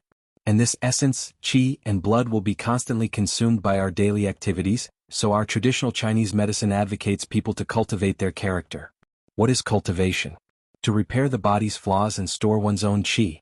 To cultivate one's character is to cultivate one's own temperament and not cause one's 5 internal organs to be out of balance because of unnecessary and excited emotions, thus causing harm and burden to the body. Chris seemed to understand something and was silent for a moment. Chow Kefi, who was sitting behind Li Yundong, was listening attentively with sparkling eyes. Lu Feier didn't seem to understand. She dragged out her words and said, "Oh, I see. But you still haven't explained the relationship between the size of the pores and magic cultivation." Li Yundong said with a smile, "You still don't understand? Come on, give me your hand." As he said this, Li Yundong motioned for Lu Feier to reach out to his palm. Lu Feier stretched out her snow-white hand in confusion and put it in Li Yundong's palm. Li Yundong smiled and raised her hand a little. "You don't have to stick to me. You can hang in the air." Then he secretly mobilized his invisible and traceless true essence into his palm, and knocked on Lu Feier's palm from the bottom up. Lu Feier suddenly retracted her hand with a scream and widened her eyes. She pinched her palm with the other hand and said in surprise, "Why did you hit me? Hey, that's not right. I was clearly some distance away from you. How did you hit me?" Li Yundong laughed and said with a smile, "Do you want to try again?" Lu Feier was surprised and curious. She quickly reached out to the top of Li Yundong's palm again. This time she was hanging 10 centimeters in the air. She said, "I've put it down. Why don't you try again?" "I don't believe." Before she could finish her words, Li Yundong's palm suddenly spewed out an invisible and traceless jinqi like a fountain, shaking Lu Feier's arm. Lu Feier covered her palm with a cry and said with a sad face, "It hurts." Everyone in the car was suddenly surprised. Some people asked curiously, "It's amazing. What's going on? Is it Qigong? Come on, it's magic, right?" For a moment, everyone in the car was talking and speculating. Even the driver was so curious that he scratched his ears and cheeks and kept looking into the rearview mirror. Li Yundong said to Chris with a smile, "Chris, do you want to give it a try?" Chris was overjoyed and quickly reached out her hand. But soon she rolled her eyes and quickly retracted her hand. She took out a hardcover book from her bag and put it under Li Yundong's palm. Li Yundong glanced at it and saw 4 golden words printed on the cover of the book: Inner Canon of the Yellow Emperor. Li Yundong looked at Chris in surprise and thought to himself, "Does this girl really carry it around with her? Can she understand it?" Li Yundong smiled and exerted force in his palm again. 2 fists away, he shook the inner cannon of the Yellow Emperor and sent it flying. At this time, everyone suddenly exclaimed. Even the person who said it was magic was tongue-tied. For a moment he couldn't explain what he had seen in front of him. Lu Feier picked up the inner cannon of the Yellow Emperor in surprise. She weighed it in her hand and found that the book, which was 2 fingers thick, was heavy, but Li Yundong was able to easily shake it away. Lu Feier looked at Li Yundong as if she were looking at a visitor from outer space. She grabbed Li Yundong's arm tightly and said, "Hurry up and explain, or I'll haunt you to death even if I become a ghost." Li Yundong laughed and said, "The reason is very simple." He opened the inner cannon of the Yellow Emperor, picked up one of the pages and said with a smile, "Blow on it hard." Lu Feier was stunned. After taking a deep breath, she puffed up her cheeks and blew on the page. The beauty's breath was fragrant and musky. Although it was not very strong, it made the page rustle for a while. Li Yundong smiled and said, "Not bad. Look, you can also make the page flutter. Why can't you understand that I just sent the book flying with qi?" Lu Feier asked curiously, "How is that the same?" "I'm blowing air." "How are you blowing air?" Li Yundong smiled and said, "It's the same. When a living person is beheaded, if he has made strenuous movements, the blood that spurts out of his neck can spray up to a height of several meters. Do you know why? It's very simple. Because the qi and blood in the body were flowing violently at that time, when the head was suddenly cut off, the surging qi and blood instantly sprayed a few meters away from the narrow blood vessels. This is caused by the strong air pressure and blood pressure. Just now, when you blew the qi stored in your lungs out of your narrow mouth, the power generated can blow these pages. It's the same reason. Li Yundong spread out his palm and said, "When the human body's qi and blood circulates, it can produce a powerful force. This force generally only exists in the meridians and blood vessels. But if people go through special training, they can mobilize this running qi and spray it out of their skin pores. You ordinary people can't control the opening and closing of your pores, so you can't feel the leakage of this qi, let alone use this qi to do something. But once you can easily control the opening and closing of your pores, you can mobilize the qi of your whole body to leak out through one of your pores. In this way you can produce extremely strong air pressure and power." Lu Feier suddenly understood. "I see." But she quickly frowned and said, "But what does this qi have to do with magic cultivation? What does it have to do with big pores?" Li Yundong smiled and said, "The bigger the pores, the harder it is to control their opening and closing. And the smaller the pores, the stronger the jinqi that the human body can release. The stronger this qi is, the more things you can do and the more powerful you will be." Lu Feier blinked her eyes and said, "Then what does it have to do with magic?" Li Yundong smiled and said, "Of course it has something to do with magic. Everything in the world is nothing more than the 5 elements, and the 5 internal organs of the human body correspond to the 5 elements. Whichever element you want to control, you can choose which qi to release in your body. This is all the 5 elements of heaven and earth for my use." As he said this, Li Yundong turned his finger, and a ball of flame quickly jumped on his fingertip. But this flame disappeared in a flash in everyone's eyes. When they wanted to take a closer look, they saw that there was only a cloud of smoke left on Li Yundong's fingertip, leaving only a trace of memory, which kept replaying in their minds in amazement. Lu Feier looked at Li Yundong with her mouth open and tongue-tied. She stammered, You are really a god." Li Yundong chuckled, but his eyes were fixed on Chris.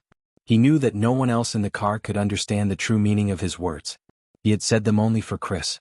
As the saying goes, the great way is easy to find, but the true way is hard to hear. If someone listened to his words, they would immediately be able to achieve the great way and achieve success in cultivation. But if someone listened to it, it would just be a fleeting cloud and they would forget it in a blink of an eye. Li Yundong saw that Chris's eyes were flickering and she was deep in thought. He thought to himself, Chris, you came to China with sincerity to learn cultivation. It's not that I don't know your sincerity, but I can't accept disciples casually. Whether you are this material or not, whether you are qualified to step into this threshold depends on how much you can understand. But what Li Yundong didn't notice was that at this time, Chao Kefi, who was sitting behind him, also had a strange light in her eyes. She seemed to be so excited that she couldn't control herself. Her body was trembling slightly, and she grabbed the armrest tightly with both hands. Her fingers exerted force and scratched 5 fingerprints on the hard iron armrest. After Li Yundong explained the principles of cultivation magic, he didn't speak again. No matter how Lu Feier asked him, he closed his eyes and didn't say a word. After about an hour's drive, the group finally arrived at the foot of Wenbi Peak in Anding County, Hainan. Everyone got out of the car and saw a green mountain rising from the ground. The mountain was beautiful, and the mountain was mainly composed of basalt and schist from the mountainside to the top. Although it was late winter, the vegetation on the mountain was lush, and the top of the mountain was surrounded by clouds and mist.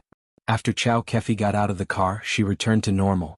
After taking a look at the mountain, she said curiously, "It doesn't look particularly special. The mountain doesn't seem to be high." Lu Feier followed Li Yundong and got out of the car. At this time she had completely worshipped Li Yundong. As soon as she heard this, she immediately patted Li Yundong on the shoulder and said with a smile, "As the saying goes, the mountain is not high. If there is an immortal, it will be famous.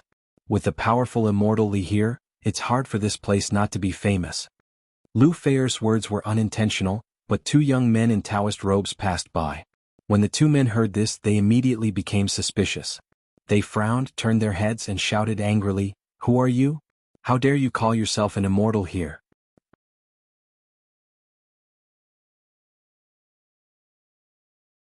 Chapter 667. Their voices were not loud, but they were clearly heard by Li Yundong, Lu Feier and the others. They were almost there. Lu Feier turned her head to take a look. She saw that although the 2 men were wearing navy blue Taoist robes that were a little gray and had black crowns on their heads, they looked a little out of place. However, the 2 of them had big eyes and thick eyebrows. Their gazes were so sharp that they seemed solid. Lu Feier stuck out her tongue, made a face at them and said, "What are you doing?" "I was just saying it casually. Why are you so overbearing? Besides, I didn't claim to be an immortal." The 2 Taoist priests glanced at Lu Feier with unkind eyes and soon looked at Li Yundong. When they saw Li Yundong, they couldn't help but be stunned and looked at him suspiciously. The 2 Taoist priests only felt that Li Yundong was standing in the same place. At first glance, he seemed to be no different from the tourists around him. But after looking at him a few more times, they found that this extremely young boy seemed to be integrated with the surrounding environment. It was as if he was there, and the small universe of his body and the big universe of heaven and earth were one, inseparable from each other. But this feeling only lasted for a moment. When the 2 Taoist priests were shocked and took a closer look, they suddenly found that Li Yundong looked like an ordinary person. The feeling of being one with heaven and man just now had disappeared. This kind of strange feeling surprised the 2 Taoist priests. While they were surprised and puzzled, they suddenly heard an enchanting and moving voice coming from the side. "Feier, stop talking. Let's hurry up the mountain." The 2 Taoist priests turned their heads and saw an extremely beautiful woman talking to Lu Feier with a smile. The 2 Taoist priests were shocked at the same time. They looked at each other, their eyes full of shock. For a moment, they stared at Chao Kefi blankly and couldn't move for a long time. Seeing that the 2 of them were looking at Chao Kefi in a daze, Lu Feier said loudly, "Hey, haven't you seen a beauty before? Are you stupid? Are you guys monks or not? You might as well renounce asceticism." Only then did the 2 Taoist priests come back to their senses. As if they had just woken up from a dream, they hastily bowed to Lu Feier and the others with flustered expressions, then quickly ran up the mountain.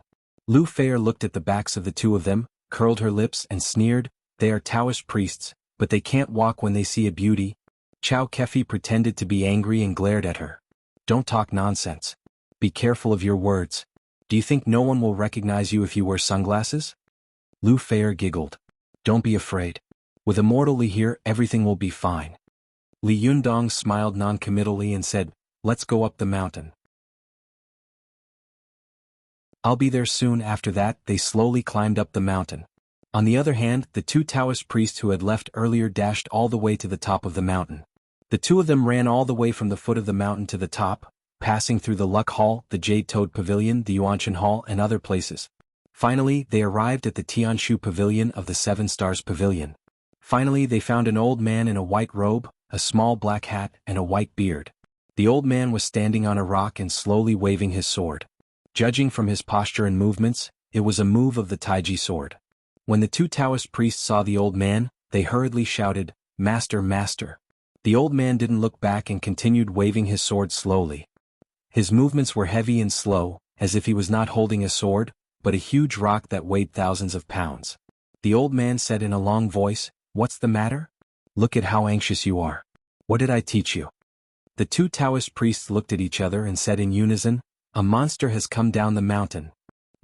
The old man slowed down and looked at them with a faint smile. "Have you watched too much Journey to the West? In such a peaceful world, how could there be a monster? Besides, even if you've watched too much Journey to the West, I'm not Tang Seng." A slightly taller Taoist priest stamped his feet and said, "Oh master, don't joke around. I'm not lying to you. Go and have a look. I've never seen a woman with such a strong demonic appearance." "A woman?" The old man laughed and said, "You must have seen a woman who is too beautiful, so you think she's a monster, right? Hey, let me tell you, if you don't have any evil thoughts in your heart, even if a real monster stands in front of you, it can't be considered a monster. If there are evil thoughts in your heart, any woman you see is a monster." The two Taoist priests were so angry that they couldn't speak for a moment. After looking at each other, they rushed to the rock together and grabbed the old man's arms. Lian Xing said, "Master, other people can't see it, but us two brothers have opened the heaven's eye. How could we not see it? You'll know when you come with us." "Yes, master, go and have a look." The old man's hands were grabbed. He glared at them and shouted, "What are you doing? Let go of me. Do you still know how to respect your master? What a scandal. I'm not going." Without saying a word, the two Taoist priests bent down and grabbed one leg each, lifting the old man up as if he was carrying a wooden pole. The two Taoist priests looked at each other. Almost there, and the old Taoist was so angry that he blew his beard and glared. He kept hitting the two Taoist priests' heads with his hands. "Hey, put me down. You guys are getting bolder and bolder." The two Taoist priests grimaced as they were beaten by the old Taoist. They tilted their heads and smiled, saying, "Master, bear with it. You'll know when you see it." The old Taoist said angrily, "Then put me down. I have my own legs. Don't I know how to walk?" The taller Taoist smiled apologetically, "Master, don't give me that. You said the same thing the last time, but when we put you down you turned and ran. We won't fall for it this time." The shorter Taoist priest said seriously, "Master, this is not us brothers fooling around. Just now, when we went down the mountain, we heard someone bragging about being an immortal in front of our Jade Toad Palace on Pen Peak. Then we saw a woman with a strong demonic appearance hanging out with this person. In addition," the taller Taoist priest continued, "in addition, we also saw a very strange person. He looked a little like a fellow Taoist but also a little different." The old Taoist struggled for a while but could not get down. He could only be carried by the two of them like they were carrying a Buddha statue, causing many tourists to look at him curiously. The old Taoist looked resentful, as if he did not believe the two of them. He snorted and said, "Humph, you two country bumpkins who have never seen the world. Last time, when you saw the Nikon logo, you said it was a Nike. When you saw the Cherry QQ, you said it was a luxury sports car. I've lost all my face because of you. Let's see how you will be embarrassed this time. By the way, what did you mean by fellow Taoists? What do you mean by a little different? Hey, although you two have never seen the world, your cultivation is not bad. You can't tell if a person is a cultivator or not, can you?" The taller Taoist priest smiled awkwardly when he was scolded by his master, but he quickly said seriously, "Master, I also think it's very strange. When I first saw him, I felt that he was no different from an ordinary person in the secular world. But after looking at him a few more times, I felt that he was a cultivator with a very high cultivation. It was as if he had become one with heaven and man, and he had become one with heaven and earth. But after I looked at him a few more times, this feeling quickly disappeared. It's very strange." The shorter Taoist priest quickly nodded. Yes, I feel the same way." The old Taoist priest was stunned. He stroked his white beard that hung down to his chest and asked curiously, Becoming one with heaven and man? How old does this person look? The taller Taoist priest said, he seems to be in his early 20s.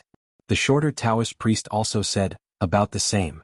He looks a little younger, but he has a very mature temperament. The old Taoist priest was surprised. Huh. He looks so young, but he has such cultivation? That's impossible, right? The taller Taoist priest said, that's right. That's why we find it strange. Master, think about it. The moment we came down the mountain, we heard someone spouting nonsense as if he was trying to provoke us. Following that, we saw such an unfathomable fellow. That's not all. When we turned around, we saw a seductive woman. How could we not be nervous? How could we not think too much? If a few fellows come and our Jade Toad Palace defeats them, we'll lose a lot of face. The old Taoist priest scoffed. What a joke. Our Jade Toad Palace has always stood aloof from worldly affairs. Who would have nothing better to do than to find trouble with us? The shorter Taoist priest said, I am master, that's not how you put it. A man has no intention of hurting a tiger, but a tiger will eat a man's heart. Master, it's important to be wary of others. That's what you taught us. The taller Taoist priest hurriedly said, yes, yes. Master, don't be stubborn. Follow us and you will know. Helpless, the old Taoist priest could only say, all right, I'll follow you. If not, go back and copy the Vajra longevity technique 100 times. The taller Taoist priest shuddered in fear. 100 times. Master, we will die. The shorter Taoist priest said, Master, we are definitely right. Don't worry. The group quickly descended the mountain. When they walked all the way to the Jade Toad Pavilion, they saw a group of people walking slowly towards them. This group of people were mostly young men and women. Most of the men were handsome, and most of the women were wearing sunglasses and dressed fashionably. The taller Taoist priest who was carrying the old Taoist priest hurriedly pointed at a young man who was walking and talking. He said, Hey master, that's him. The old Taoist priest patted his head and shouted in a low voice, Put me down. The two Taoist priests seemed to wake up from a dream and quickly put the old Taoist priest down. As soon as the old Taoist priest's feet landed on the ground, he looked at the young man. Indeed, as his two disciples had said, the man's temperament was extraordinary. After carefully looking at him for a while, he slowly stroked his beard and said, Well, this must be a cultivator. If I'm not wrong, he has now entered the realm of heaven and man oneness. Heaven and man oneness. This is the realm of immortal golden body. Amazing, such an achievement at such a young age, it's really amazing. In modern times, the only cultivator I've heard of who has cultivated to such a realm at such a young age is Wang Yuanshan. I wonder which sect this young man belongs to and which master's disciple. The two disciples of the old Taoist priest looked at each other and said in surprise, Immortal golden body? No way. How old is he? They naturally knew that there were 3 levels of the golden body realm, namely the primary level of the immortal golden body, the middle level of the immortal golden body, and the top level of the immortal golden body. Using the majestic Jinshin Jinshi to protect the body, invulnerable to swords and spears and impervious to water and fire, it was called immortal. Using heaven and man oneness, one could mobilize the 5 elements of the world at will, and be one with heaven and earth, it was called immortal. Reaching the peak, one could challenge the might of heaven and thunder, and the body of the yang spirit could shine as brightly as the sun and the moon, and live as long as heaven and earth, it was called immortal. The old Taoist priest glanced at his two disciples and said with a smile, Now you know that there is always someone better, don't you? The two Taoist priests snorted, looked at Li Yundong with dissatisfaction and muttered in a low voice, What's the big deal? We are all Jinshin. Who is afraid of who? The old Taoist priest rolled his eyes. He stroked his beard and said thoughtfully, He has reached such a realm at such a young age. Where did such a powerful young man appear in our cultivation world recently? The old Taoist priest's face changed. He took out a mobile phone from his pocket and quickly sent a text message. After a while his mobile phone rang. It was a MMS. The old Taoist priest opened the MMS, looked up at Li Yundong and suddenly said, So it's him. No wonder, no wonder. His two disciples leaned over to take a look, only to see that the MMS was from Du Fei of the Chuanjin Dragon sect, and there was a photo of Li Yundong on the MMS. The two Taoist priests looked at each other and asked, Master, who is this? The old Taoist priest laughed and said, I said that you have never seen the world, but you still don't admit it. This is Super Li. He's the most famous young man in our cultivation world right now. The tall Taoist priest looked at Li Yundong unconvinced and said, Superly? How arrogant. I want to see how invincible he is.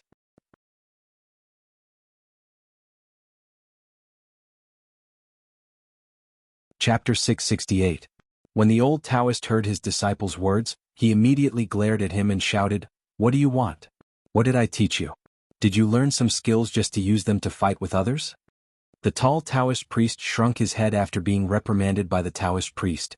"You almost there?" The short Taoist priest thought for a moment, patted his head and said in surprise, "Oh, I remember now. Isn't Super Li the leader of the Fox Zen school? He was the leader of a group of demons. No wonder the woman beside him is so bewitching." The old Taoist snorted twice, put the phone back into his pocket and said, "It's good that you know. Don't be so surprised in the future. The monsters are controlled by an organization, and they haven't done anything evil. Why are you so excited? Let's go. Mind your own business." The tall Taoist grabbed the old Taoist's arm and said, "No, master, look at that monster. Where have you seen such a monster?" The old Taoist impatiently followed his gaze and was stunned. He gasped and unconsciously tugged at his beard. He widened his eyes and said, "What a strong seductive aura. This is simply unheard of and unseen." The person he was looking at was Chow Kefi.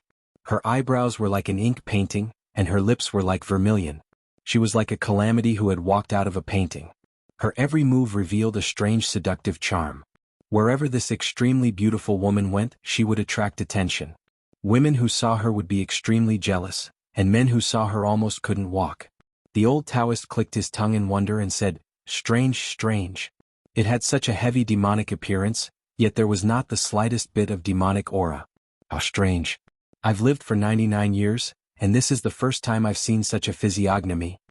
The tall Taoist quickly said, "Master, I told you it was a monster. Hurry up and give it a try. Let's see where this monster came from." The old Taoist glared at him. "Nonsense. She didn't provoke you. Why did you provoke her?"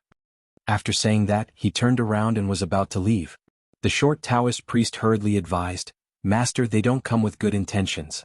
You can't let down your guard. Even if you don't provoke her, you can at least test her from afar, right? Let's find out their origins first. If they really have evil intentions, we can at least be prepared." When the old Taoist heard this, his body immediately stopped. He turned around, thought for a moment, and stretched out his hand. "Give me my sword." The tall Taoist priest quickly handed him the steel sword he had taken from the old Taoist priest. However, the old Taoist priest threw it aside without even looking at it. He glared at him and said, "Bastard, give me another one." The short Taoist priest hastily took out a 2-feet-long peachwood sword from his Taoist robe and respectfully handed it over. The old Taoist took the peachwood sword, took out a talisman from his sleeve, and put it on the peachwood sword. He gently blew on the peachwood sword, and then pointed at Chow Kefi from dozens of meters away. The two Taoist priests immediately widened their eyes and stared at the talisman nervously. They knew that it was a demon-revealing talisman. Whichever monster their master pointed at with the peachwood sword, the figure of that monster would appear on the talisman after a while. However, they had never expected that the peachwood sword would tremble violently as the old Taoist pointed at it, as if it didn't dare to face the target it was pointing at. The old Taoist frowned, and the jinqi in his body surged. He pointed at the demon-revealing talisman on the tip of the sword and shouted in a low voice. All the jinqi in his body surged into the tip of the sword. However, as soon as his jinqi surged over, he suddenly saw the demon-revealing talisman break into pieces in an instant, and then the peachwood sword actually burned by itself with a hiss. At this moment, the three Taoist priests were instantly dumbstruck. What kind of monster was this? It was so powerful that even the demon-revealing talisman didn't work. Even the peachwood sword, which was dozens of meters away, was forced to spontaneously burn. The old Taoist priest stared blankly at the burning peachwood sword in his hand, and his eyes flashed with horror. "Oh my God, what kind of monster is this? It's so powerful." The tall Taoist priest and the short Taoist priest were dumbfounded. They knew that this peachwood sword was a Taoist magic treasure with spiritual nature. Although it was not very powerful, it was still a spiritual item. If it hadn't encountered a terrifying monster just now, it would definitely not have been like this. The tall Taoist priest stared blankly for a moment before his eyes suddenly flashed with killing intent. He gritted his teeth and immediately took out a copper bell from his bosom. He fiercely stared at Chow Kefi and raised his foot to rush toward her. Just as he moved, he was stopped by his master. The old Taoist priest glared at him and shouted, "What are you doing? The tall Taoist priest gritted his teeth and said, "Subdue the demon." The old Taoist priest laughed angrily. "You? What kind of demon did you subdue and what kind of demon did you get rid of? Aren't you afraid of being subdued by others?" The tall Taoist priest frowned and said angrily, "It's my wish to kill the demon and die for the Tao." The short Taoist priest's blood was also boiling, and his face was determined. "Senior brother, I'll go with you." The old Taoist priest shouted angrily in a low voice, "Bastard! You two bastards! I worked so hard to bring you out, and I still expect you to inherit my mantle. Are you going to die just like that?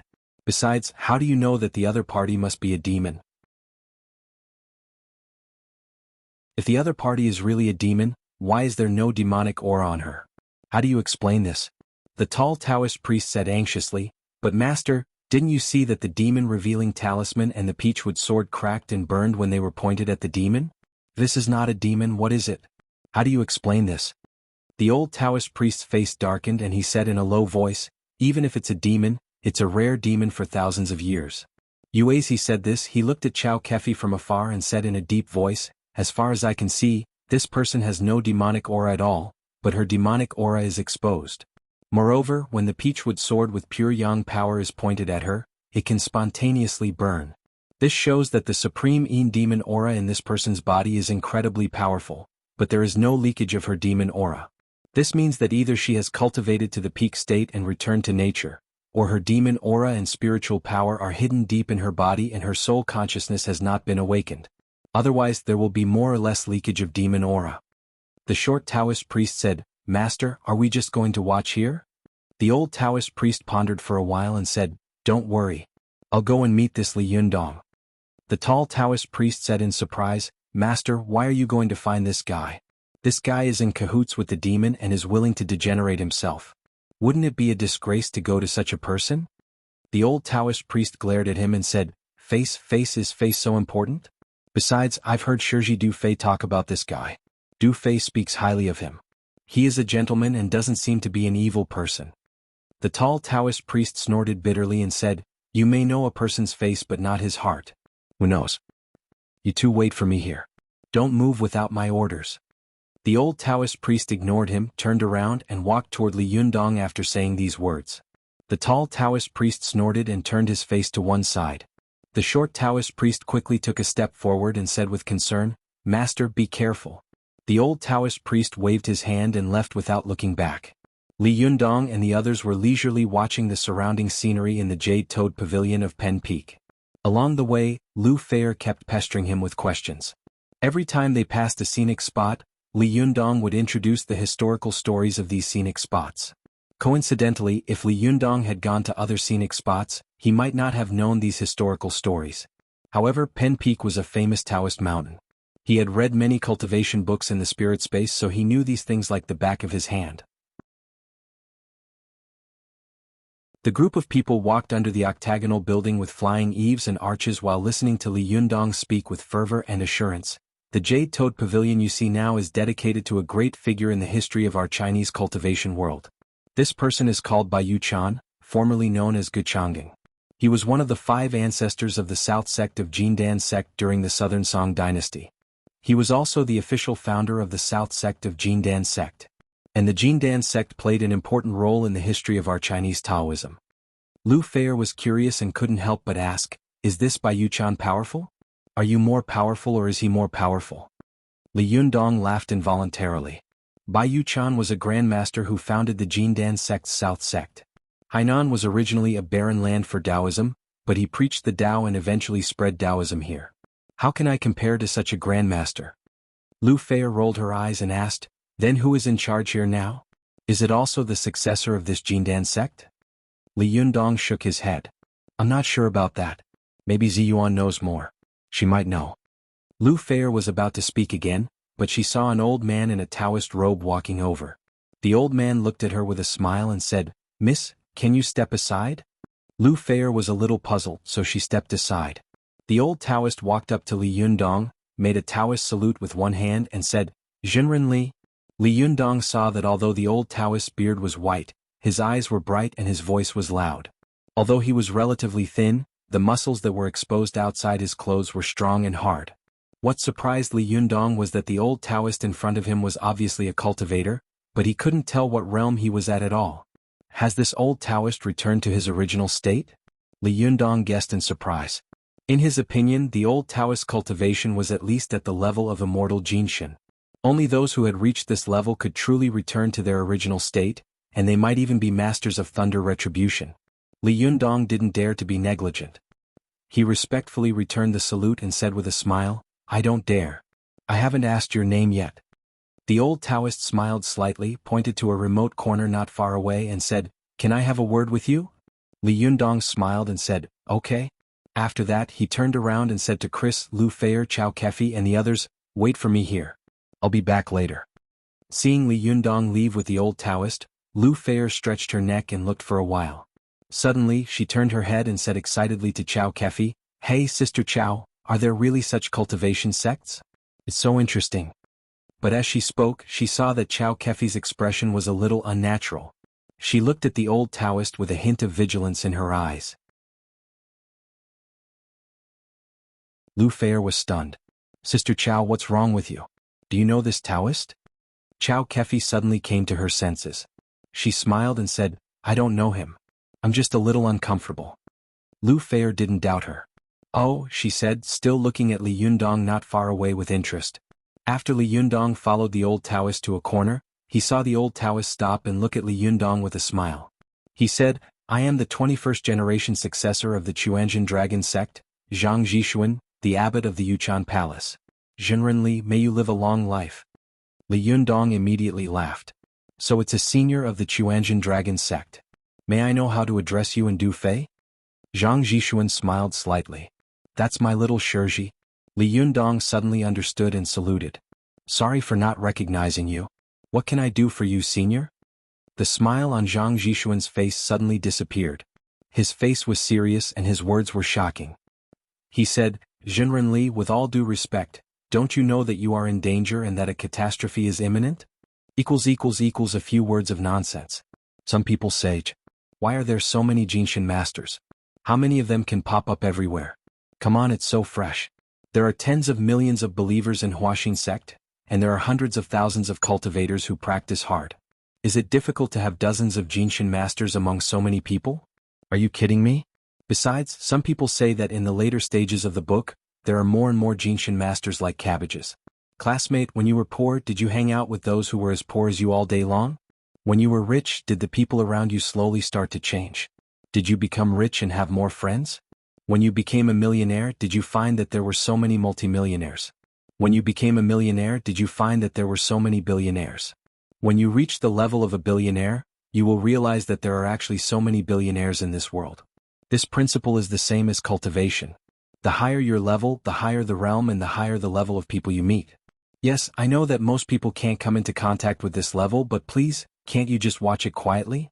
Besides, who told you that this sect in Hainan is a small sect? Go Baidu and find out who this old Taoist Zhang Zhishuan is."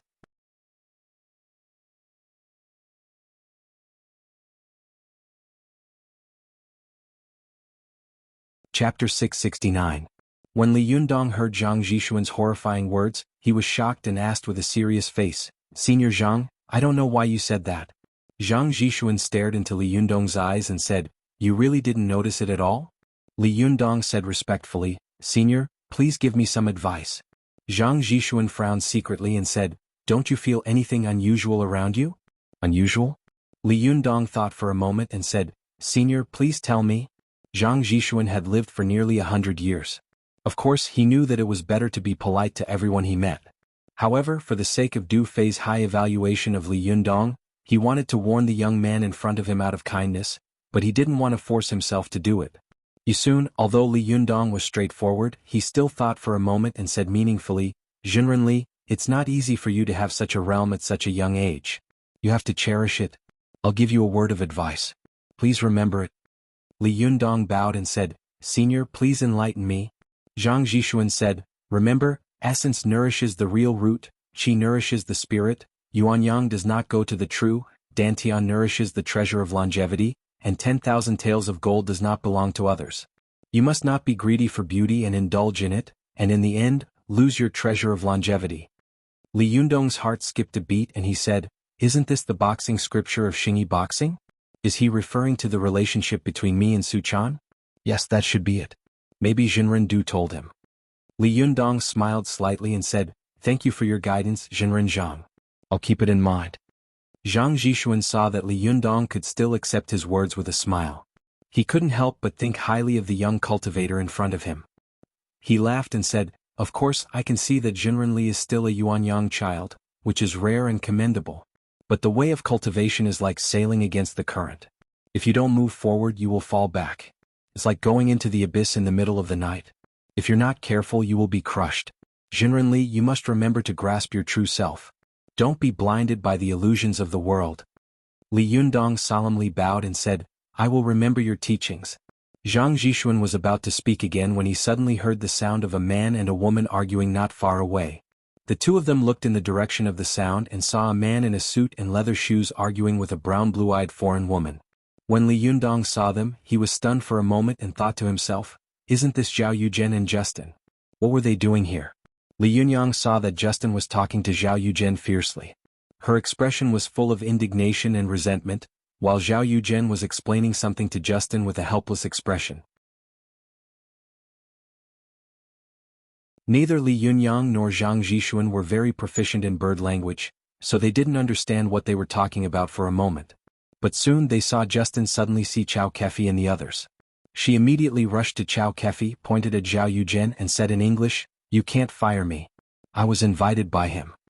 Chao Kefi hadn't expected that they would meet Justin and Zhao Yuzhen here.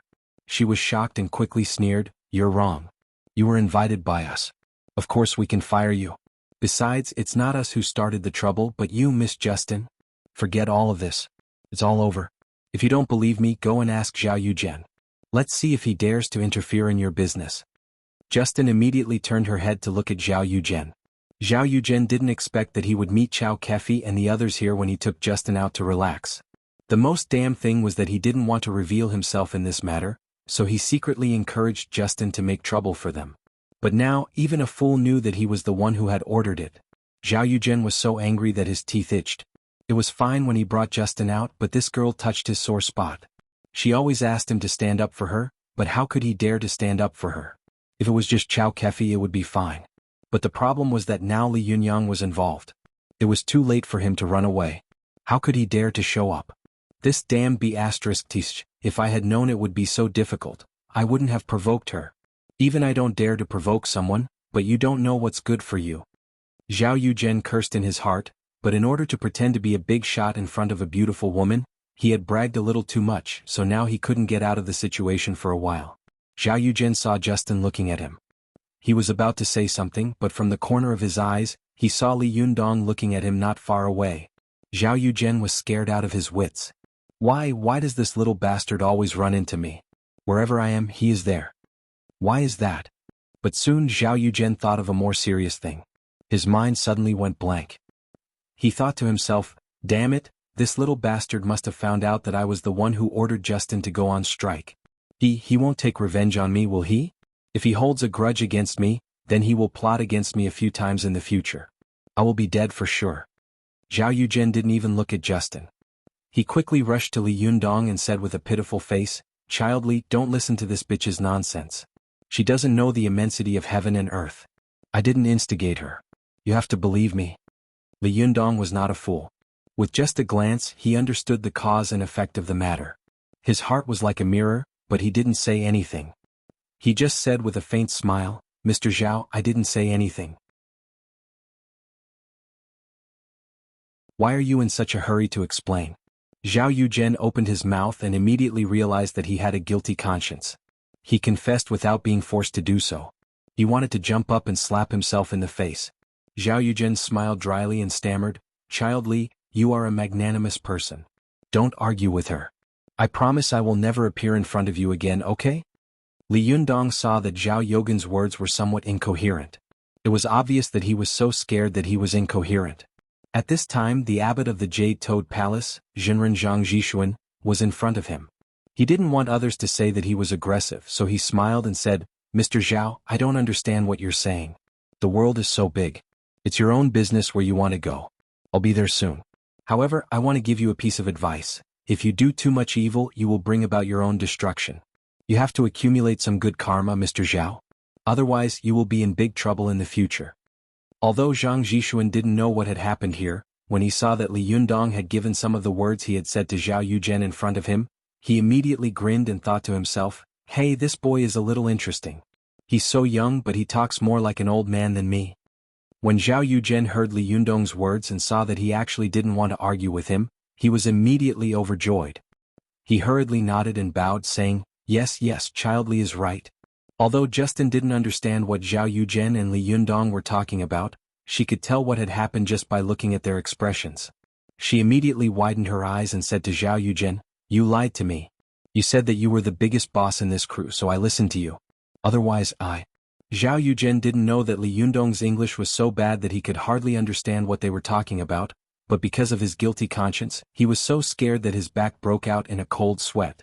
For a moment, anger rose in his heart, and evil grew in his heart. There was a fierce light in his eyes. He turned around and slapped Justin in the face.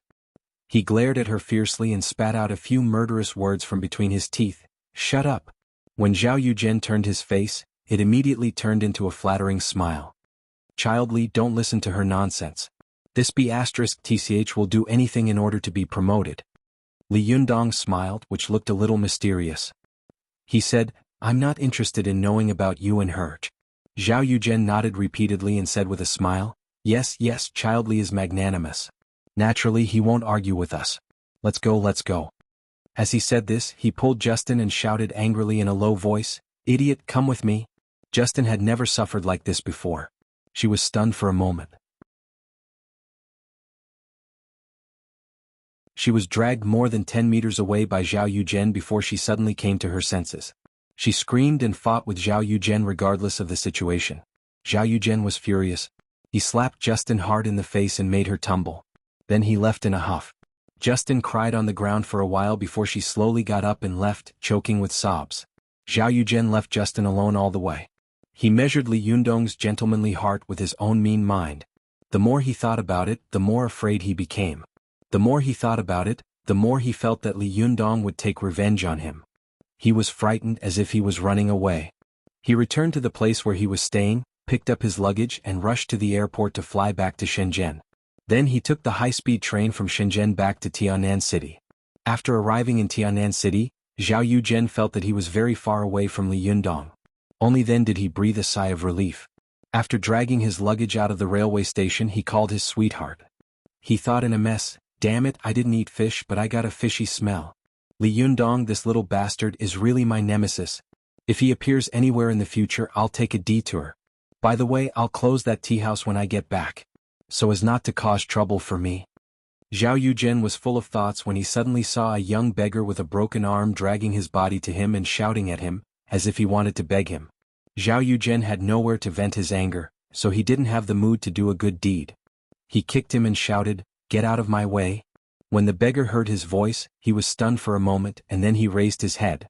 When he saw it, his eyes suddenly widened and his face showed ecstasy. He shouted and rushed toward Zhao Yuzhen.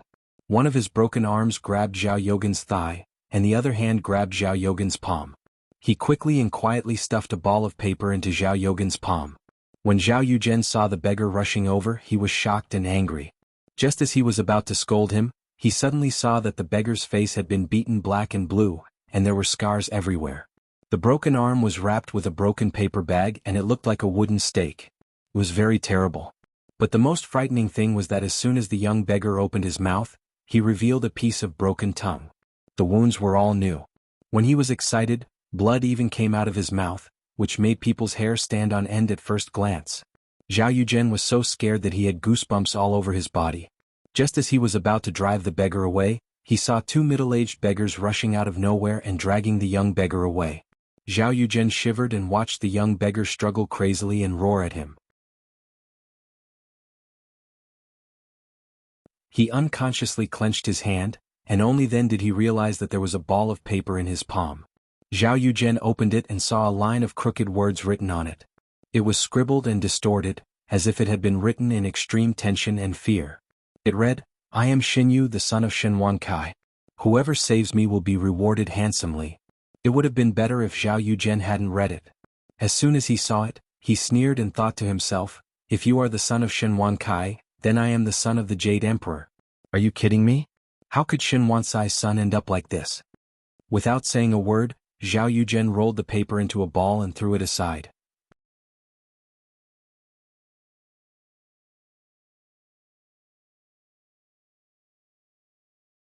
Chapter 670. Zhao Yuzhen threw the ball of paper aside, which rolled on the ground and fell into the sewer. Shen Yu, who had been dragged away, watched helplessly as the paper he had painstakingly written at the risk of his life was thrown away by Zhao Yuzhen so casually. He didn't know where he got the strength from, but he struggled fiercely and broke free from the hands of the two beggars. Then with a wild roar he pounced on Zhao Yuzhen like a madman. Zhao Yuzhen saw Shen Yu pouncing on him like a wild beast. His face was so horrible and ferocious that it was terrifying. He was so scared that he stood there in a daze and didn't even know how to hide. Shen Yu pounced on him and bit Zhao Yuzhen's neck. Zhao Yuzhen roared. In his anger and pain, a force surged out of his body and pushed Shen Yu away. He saw that Shen Yu's mouth was full of blood, and he couldn't tell whether it was Shen Yu's or his own. In anger, he touched his neck with his hand and suddenly took a deep breath. He said angrily, F***, how dare you bite me? Don't run. Hey you. Before Zhao Yuzhen could finish his words, he saw the two beggars rush to Shen Yu like a gust of wind. One hugged his legs and the other hugged his body. They held him skillfully, turned around and ran away. Obviously they had done this kind of thing many times. Zhao Yuzhen was shocked and angry. He covered the burning wound on his neck with his hand and roared, Hey, don't run. You want to run away after biting me? But the two beggars ran very fast. After a few turns in the crowd, they disappeared, leaving only Zhao Yuzhen stamping his feet and cursing. By the time the security guards and patrolmen of the station came over slowly, the two beggars had already disappeared. Zhao Yuzhen roared angrily, What are you waiting for? Hurry up and arrest them. What are you doing? Call the police and arrest them. Can't you see that I've been bitten like this? But the patrolman tried to persuade him, Oh, these beggar gang members are running around everywhere. Where can you catch them? Just admit your bad luck. Zhao Yuzhen was furious and shouted, Bullsh**T. Your director is my best friend. Do you want to quit your job by saying that? The patrolman's face stiffened, and a trace of anger flashed in his eyes. Then, come back with us now and make a statement.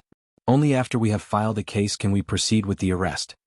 Zhao Yuzhen said angrily, Bullsh**T. How long can we wait? He has already gone to Mars. He was about to continue cursing when he saw a pointy-faced beauty panting and running towards him. It was his mistress. The pointy-faced beauty ran up to him and looked at the blood on Zhao Yuzhen's neck in horror. She asked in surprise, Mr. Zhao, what's wrong with you? Zhao Yuzhen had no place to vent his anger and he was used to hitting women. Without saying a word, he raised his hand and slapped her. The pointy-faced beauty dodged subconsciously, and Zhao Yuzhen was furious. He raised his hand and was about to hit her again. How dare you dodge? F***ck. Who told you to hide? The patrolman next to him couldn't stand it anymore. He shouted, Hey, don't hit her. Zhao Yuzhen glared at him rudely and said, I just hit her. What do you want? Ask her when did I hit her. The pointy-faced beauty trembled slightly, but she smiled obsequiously and said to the patrolman, No, he didn't hit me. It's okay. Zhao Yuzhen glared at the patrolman and said, Did you hear that? I hit my own woman. It's none of your business. If you have the ability, go and catch those people who committed the crime just now. Why are you so rude to me?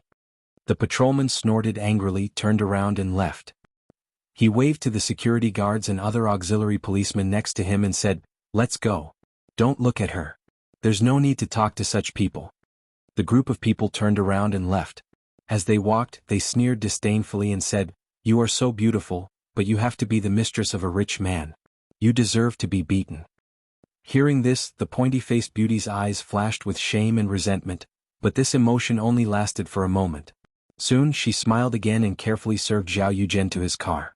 After getting in the car, the pointy-faced beauty sat in the driver's seat and tentatively said to Zhao Yuzhen, Mr. Zhao, where are we going? Zhao Yuzhen was furious. He slapped her again and said, Nonsense, of course we're going to the hospital. Are you blind? This time, the pointy-faced beauty didn't dare to dodge again. Her face was burning with the slap, and tears immediately welled up in her eyes. But she didn't dare to speak. She quietly wiped away her tears and drove the car to the hospital. Along the way, Zhao Yuzhen pressed the wound on his neck. He shouted in pain, kept cursing the pointy-faced beauty, and kept urging her to drive faster. The pointy-faced beauty smiled and asked carefully, "Mr. Zhao, who did this to you? If you catch him, you can't let him go." Zhao Yuzhen snorted angrily and cursed, "Damn it, you're just a damn beggar. How dare you say you're—" Before he could finish his words, the expression on Xin Yu's face when he had rushed at him flashed across his mind. Zhao Yuzhen was stunned, and a thoughtful look flashed across his eyes. He thought to himself, why did this beggar say that he was Shen Wansai's son instead of anyone else? Why was he so angry and crazy after I threw him the note? Could it be? Zhao Yogan's eyes suddenly widened and his mouth opened wide. He was shocked and said, "No way, how could Shen Wansai's son end up like this? This is impossible, isn't it?" But the more he thought about it, the more suspicious he felt. He took out his mobile phone and made a phone call, but he couldn't call Shen Wankai directly, so he took a detour and called Xin Yu's former secretary. But after calling, the secretary stammered and said that Xin Yu had already traveled abroad and it would be a long time before he came back. Zhao Yuzhen was stunned. After hanging up the phone, he made a few more calls in a row, but he couldn't find Xin Yu. When he asked, the other party said that they couldn't find Xin Yu's whereabouts. Zhao Yuzhen put down his mobile phone with a thoughtful look on his face, but he couldn't help getting excited in his heart. If this is true, then Shen Wankai will owe me a big favor if I help Mr. Shen find his son. With his support in the future, I don't have to be afraid of Li Jiandong, that little bastard. The more Zhao Yuzhen thought about it, the more excited he became. He slapped his thigh and said loudly to the pointy-faced beauty, "Hurry up, drive to the Shen family." The pointy-faced beauty was stunned. "Mr. Zhao? Go to the Shen family? Which Shen family?" Zhao Yuzhen shouted angrily, "Nonsense, which Shen family is there in Tianan City? Of course it's the Shen family." The pointy-faced beauty asked in confusion, "But Mr. Zhao, the wound on your neck." Zhao Yuzhen slapped her again and roared, "F***ck, just do what I say. Why are you still asking? Hurry up." He slapped the pointy-faced beauty in the face. The pointy-faced beauty subconsciously shrank her neck and tilted her hand. Immediately, the car rushed into the crosswalk and hit a telephone pole with a bang. Fortunately, no one was hurt. Zhao Yuzhen didn't wear a seatbelt, so his head hit the glass hard. His neck was already bleeding from the bite. With such a hit, the blood vessels in his neck suddenly burst and a lot of blood flowed out. He passed out. The pointy-faced beauty was wearing a seatbelt, so she was fine. However, she was so scared by the scene in front of her that her mind went blank. She knew that Zhao Yuzhen would beat her if he was not careful. Now that she had caused such a big trouble, wouldn't Zhao Yuzhen kill her? The pointy-faced beauty tried to feel Zhao Yogan's breath, but found that he was not breathing at all. This scared her out of her wits. In a panic, she immediately drove away crazily. At this time, she didn't dare to go to the Shen family, nor did she dare to go to the hospital. She drove back to the golden house that Zhao Yuzhen had prepared for her. When she returned to her residence, she parked the car in the garage. She made a phone call while crying. After a while, a round-faced beauty came to her house. It was a sister who had served Zhao Yuzhen with her in the past. She was also his mistress. As soon as the pointy-faced beauty saw her sister, she immediately hugged her and burst into tears. The round-faced beauty quickly comforted her in a low voice. After asking her what had happened, she thought for a while with a frightened look. Then, she gritted her teeth and whispered a few words in the pointy-faced beauty's ear. The pointy-faced beauty was so scared that her face turned pale. "It's illegal?" The round-faced beauty gritted her teeth and said, "No one will find out in a few days. When we sell all the bastards' things, we will run away. They won't be able to find us." The pointy-faced beauty looked at Zhao Yuzhen in panic. But what if he can still be saved? The round-faced beauty gritted her teeth and said, "Haven't you been beaten by him enough? Do you still want to live like this?"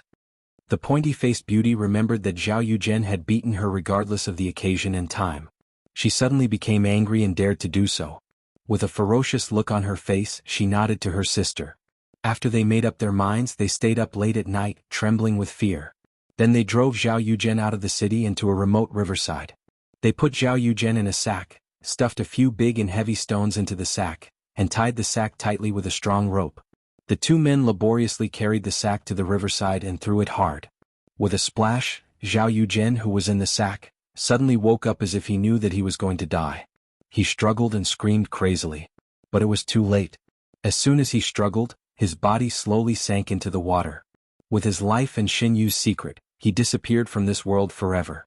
The pointy-faced beauty and the round-faced beauty didn't expect that Zhao Yuzhen was still alive. They were scared out of their wits and quickly drove away from the scene.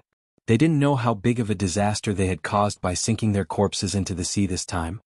Just as Zhao Yuzhen was half drowned by his little sweetheart and died with a grievance, an unexpected guest suddenly came to Li Yundong's hotel room.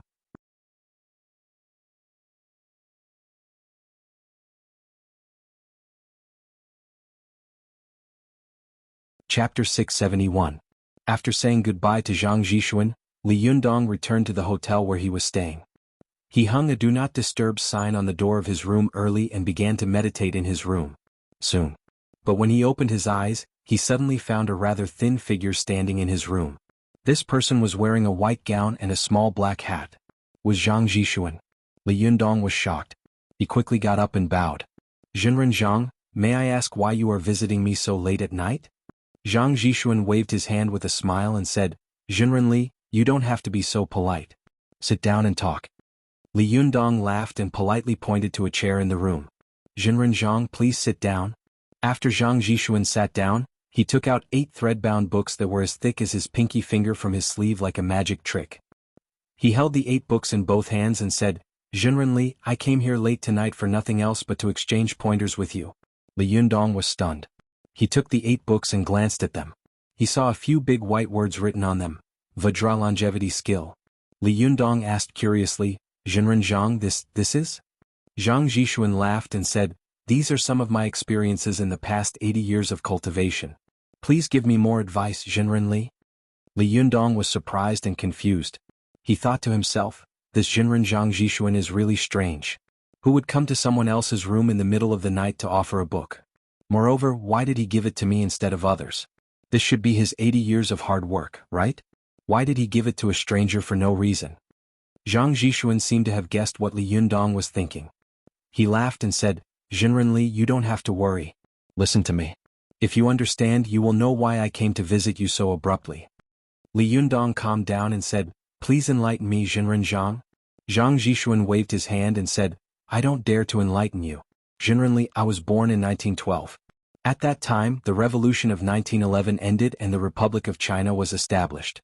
After that, I experienced the National Protection War, the Law Protection War, the Warlord War, the Kuomintang War, the Anti-Japanese War, and the Liberation War. Until today, it can be said that I have spent half my life in the flames of war. Do you know what I felt the most during the war? Li Yundong looked at the old Taoist elder in front of him with some respect. He shook his head and said, I don't know. Zhang Zhishuan sighed and said, in this era of war, my biggest feeling is that human life is really worthless. At that time, the whole world seemed to have gone crazy. Everyone was killing each other. No one believed in Tao and no one cultivated. All the cultivation sects fell into a terrible disaster. In this calamity, countless cultivation manuals were either lost or burned. The essence of our Taoism has almost been lost. How regrettable. But when the war finally ended, do you know what I lamented the most? Li Yunyang thought for a moment and said tentatively, are you lamenting that although the war is over, the Hua cultivation world has been completely destroyed? No one knows Taoism and no one cultivates Taoism? Zhang Zhishuan opened his mouth wide and looked at Li Yundong as if he had met a bosom friend. He slapped his thigh and said excitedly, that's right. I told you that my eyes couldn't have been wrong about Jinren Li, but my 2 disciples didn't believe me. Li Yundong laughed and said, Jinren Zhang, you flatter me. I'm just a junior in the cultivation world. Zhang Zhishuan smiled and continued, from the early 1950s to the end of the 1980s, I had been cultivating in seclusion and didn't care about the affairs of the world. But later, the country reformed and opened up, and gradually let go of the control of the cultivation world. I saw that the cultivation world had declined to the extreme, and all kinds of cultivation methods were mixed up, and it was difficult to distinguish the true from the false. Therefore, I came out of seclusion and taught everyone my lifelong experience, the 8-part Vajra skill and the longevity skill.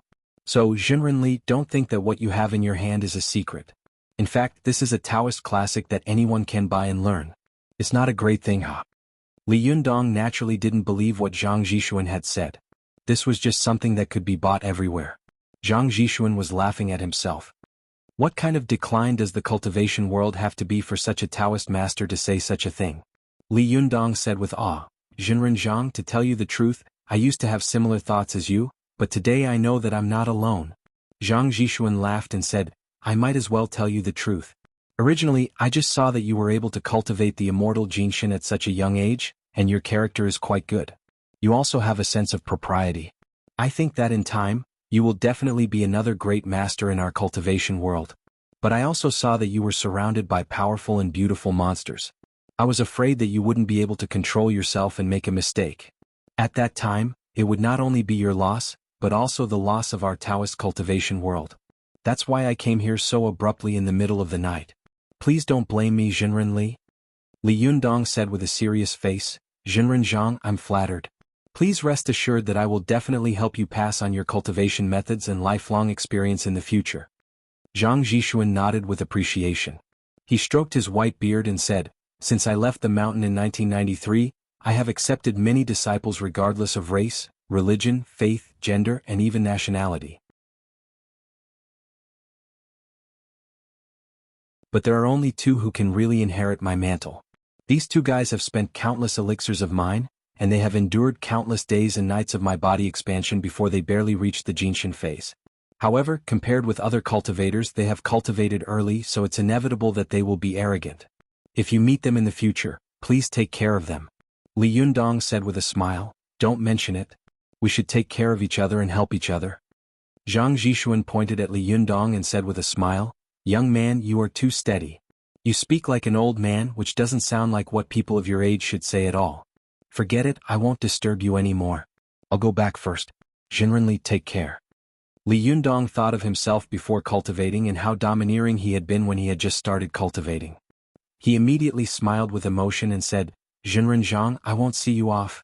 Zhang Zhishuan was about to turn around and leave when he suddenly turned back and looked at Li Yundong with a strange expression. He said, Jinren Li, I have something to say. I don't know if I should say it or not. Li Yundong asked curiously, What is it? Zhang Zhishuan said seriously, Jinren Li, don't you know that the female companion beside you is an extremely terrible monster? Li Yundong's heart suddenly trembled and he thought to himself, This Jinren Zhang is really powerful. Could it be that he found the mystical silver fox? No, it should be said that he found Chao Kefi's abnormality? I didn't see any clues. How did he see it? Zhang Zhishuan seemed to know what Li Yundong was thinking. He smiled slightly and said, Jinren Li, don't be surprised. I've learned physiognomy before and opened the third eye. I can tell good from evil at a glance, let alone a monster with such a strong demonic appearance. Only then did Li Yundong understand. He said, Jinren Zhang, don't worry. I know what I'm doing.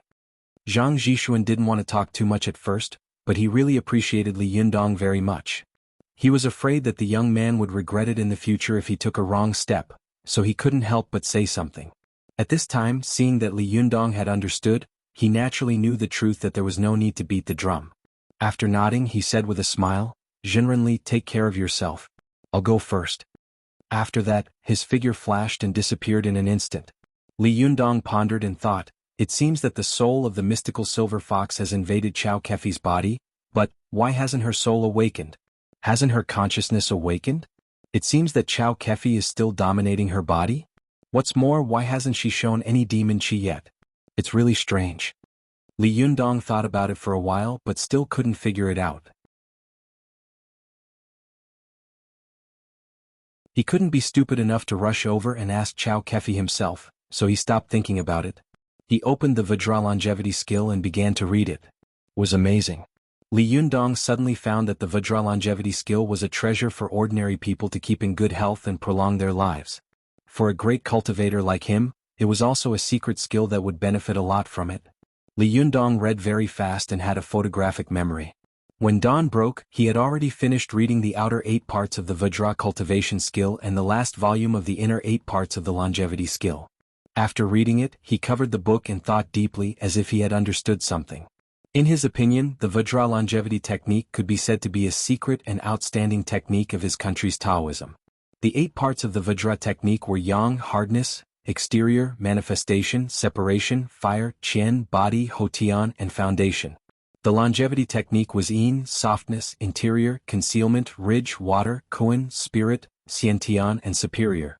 If one practiced the Vajra longevity skill at the same time, it would be a combination of the inside and the outside, the combination of hardness and softness, the combination of Qian and Kuan, the combination of the innate Qi and the acquired Qi of the 5 grains and water in the internal organs.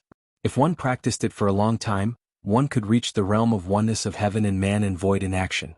Li Yundong was also a great master who had read all the Taoist classics. Naturally, he was a person who knew what was good and what was bad. Especially some places that ordinary people seemed to pass by, he chewed them over and over again, stopped to think deeply, and understood something. In particular, Li Yundong had now officially entered the realm of oneness of heaven and man. He had reached the realm of the immortal golden body and was advancing towards the realm of the immortal golden body. And now he was a little sleepy. How could he reach the realm of the immortal golden body? But as soon as he was sleepy, someone immediately sent him a pillow. This was really a pie falling from the sky, a good thing that he didn't even dare to think about. Then Vajra longevity skill that Li Yundong had read before had mentioned that the realm of the immortal golden body corresponded to oneness of heaven and man, and the realm of the immortal golden body corresponded to void in action. In Li Yundong's opinion, what was void in action? It meant that the spirit and body of a cultivator had reached a high degree of unity, and the perfect coordination between the small universe of the human body and the big universe of heaven and earth had been realized. The heaven and earth were the human body, and the human body was the heaven and earth. At this time, the spiritual energy of a cultivator had reached an incredible level. Not only could their minds and divine senses begin to challenge the power of heaven, but they could even travel in the universe. In the process of traveling in the universe and searching for the true self, the state that the cultivator's body felt was void in action. The more Li Yundong thought about it, the more excited he became. He couldn't wait to sit down cross-legged and cultivate immediately to experience the realm of void in action. But he knew that he couldn't meditate at this time, because this kind of void in action meditation could not predict when he would wake up. If there was no protector by his side, the consequences would be unimaginable. Li Yundong thought for a moment, then immediately took out his mobile phone and called Zhou Qin.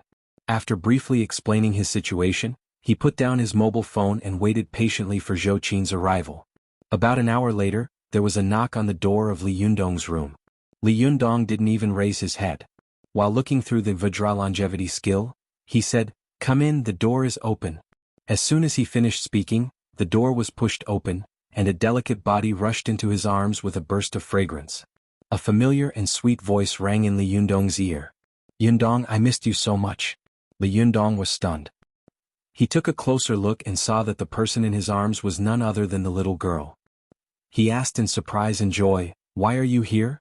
Su Chan raised her head with a smile and pointed behind her. "Sister Ziyuan is here too." Li Yundong looked over and saw Ziyuan's ethereal figure standing at the door with a smile on her face. Zhou Qin was standing next to her, slender and elegant. Li Yundong immediately laughed. "Why are you all here?" Insomnia. I woke up at 4 o'clock. I tossed and turned and couldn't fall asleep, so I had to get up and write. I had a headache, so I went back to sleep.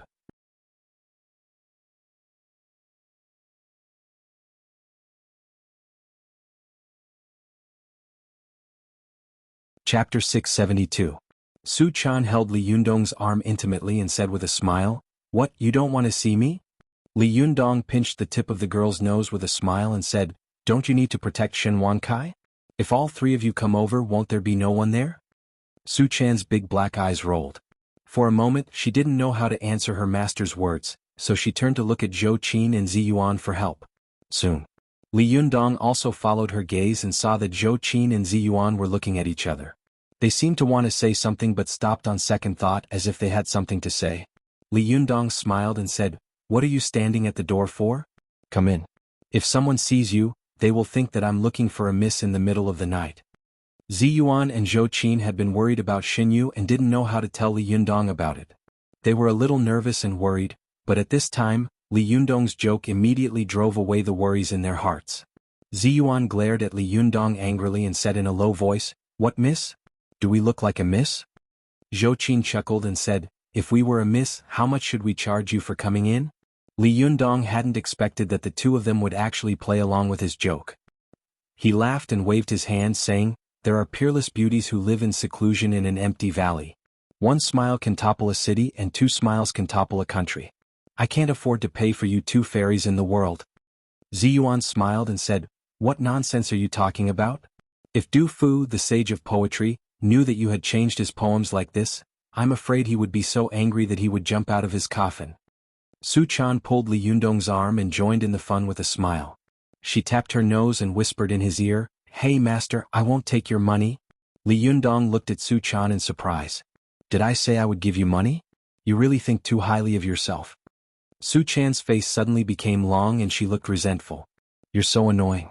Am I worthless?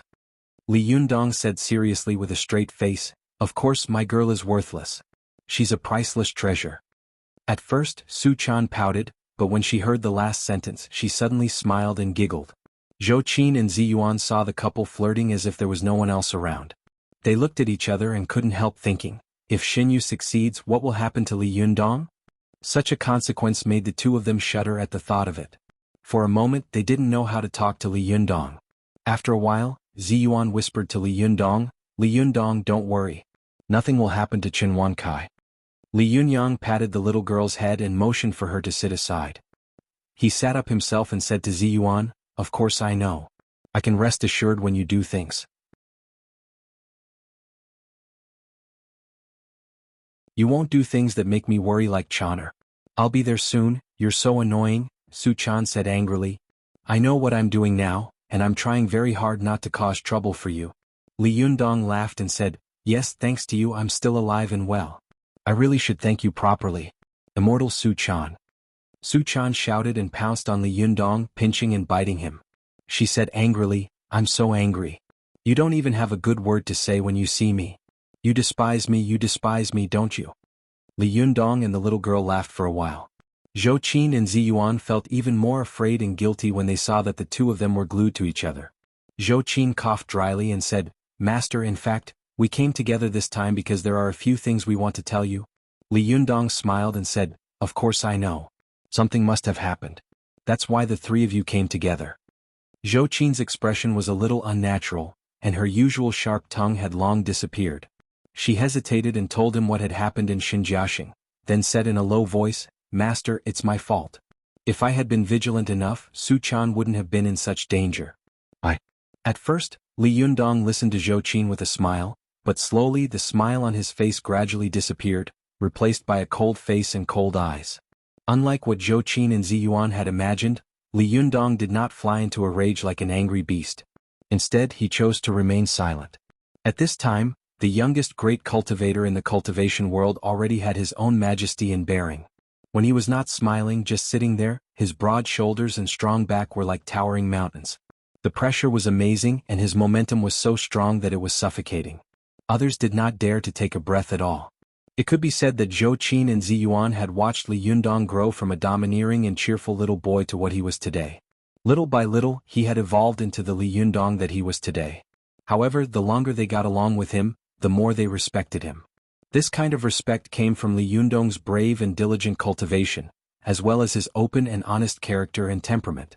They didn't know when it had started, but in their hearts, Li Yundong was no longer a young and inexperienced little boy, but a great man who could carry the sky on his shoulders. Zhou Qin, who was not afraid of anything, looked at Li Yundong timidly. The abnormal behavior of the man she deeply loved in front of her made her a little nervous. She tentatively wanted to say something, but soon Li Yundong raised his hand and stopped her. He said in a deep voice, Where is Shenyu? Where is he? As soon as Li Yunyang spoke, both Ziyuan and Zhou Qin breathed a sigh of relief. Ziyuan took over the conversation and said, Zhou Qin also went to look for Shenyu's whereabouts before, but he suddenly disappeared. Zhou Qin tracked him to the place where the blood disappeared and then disappeared. Li Yundong's face became even more gloomy. He said coldly, Zhou Qin. I don't care what method you use, find him.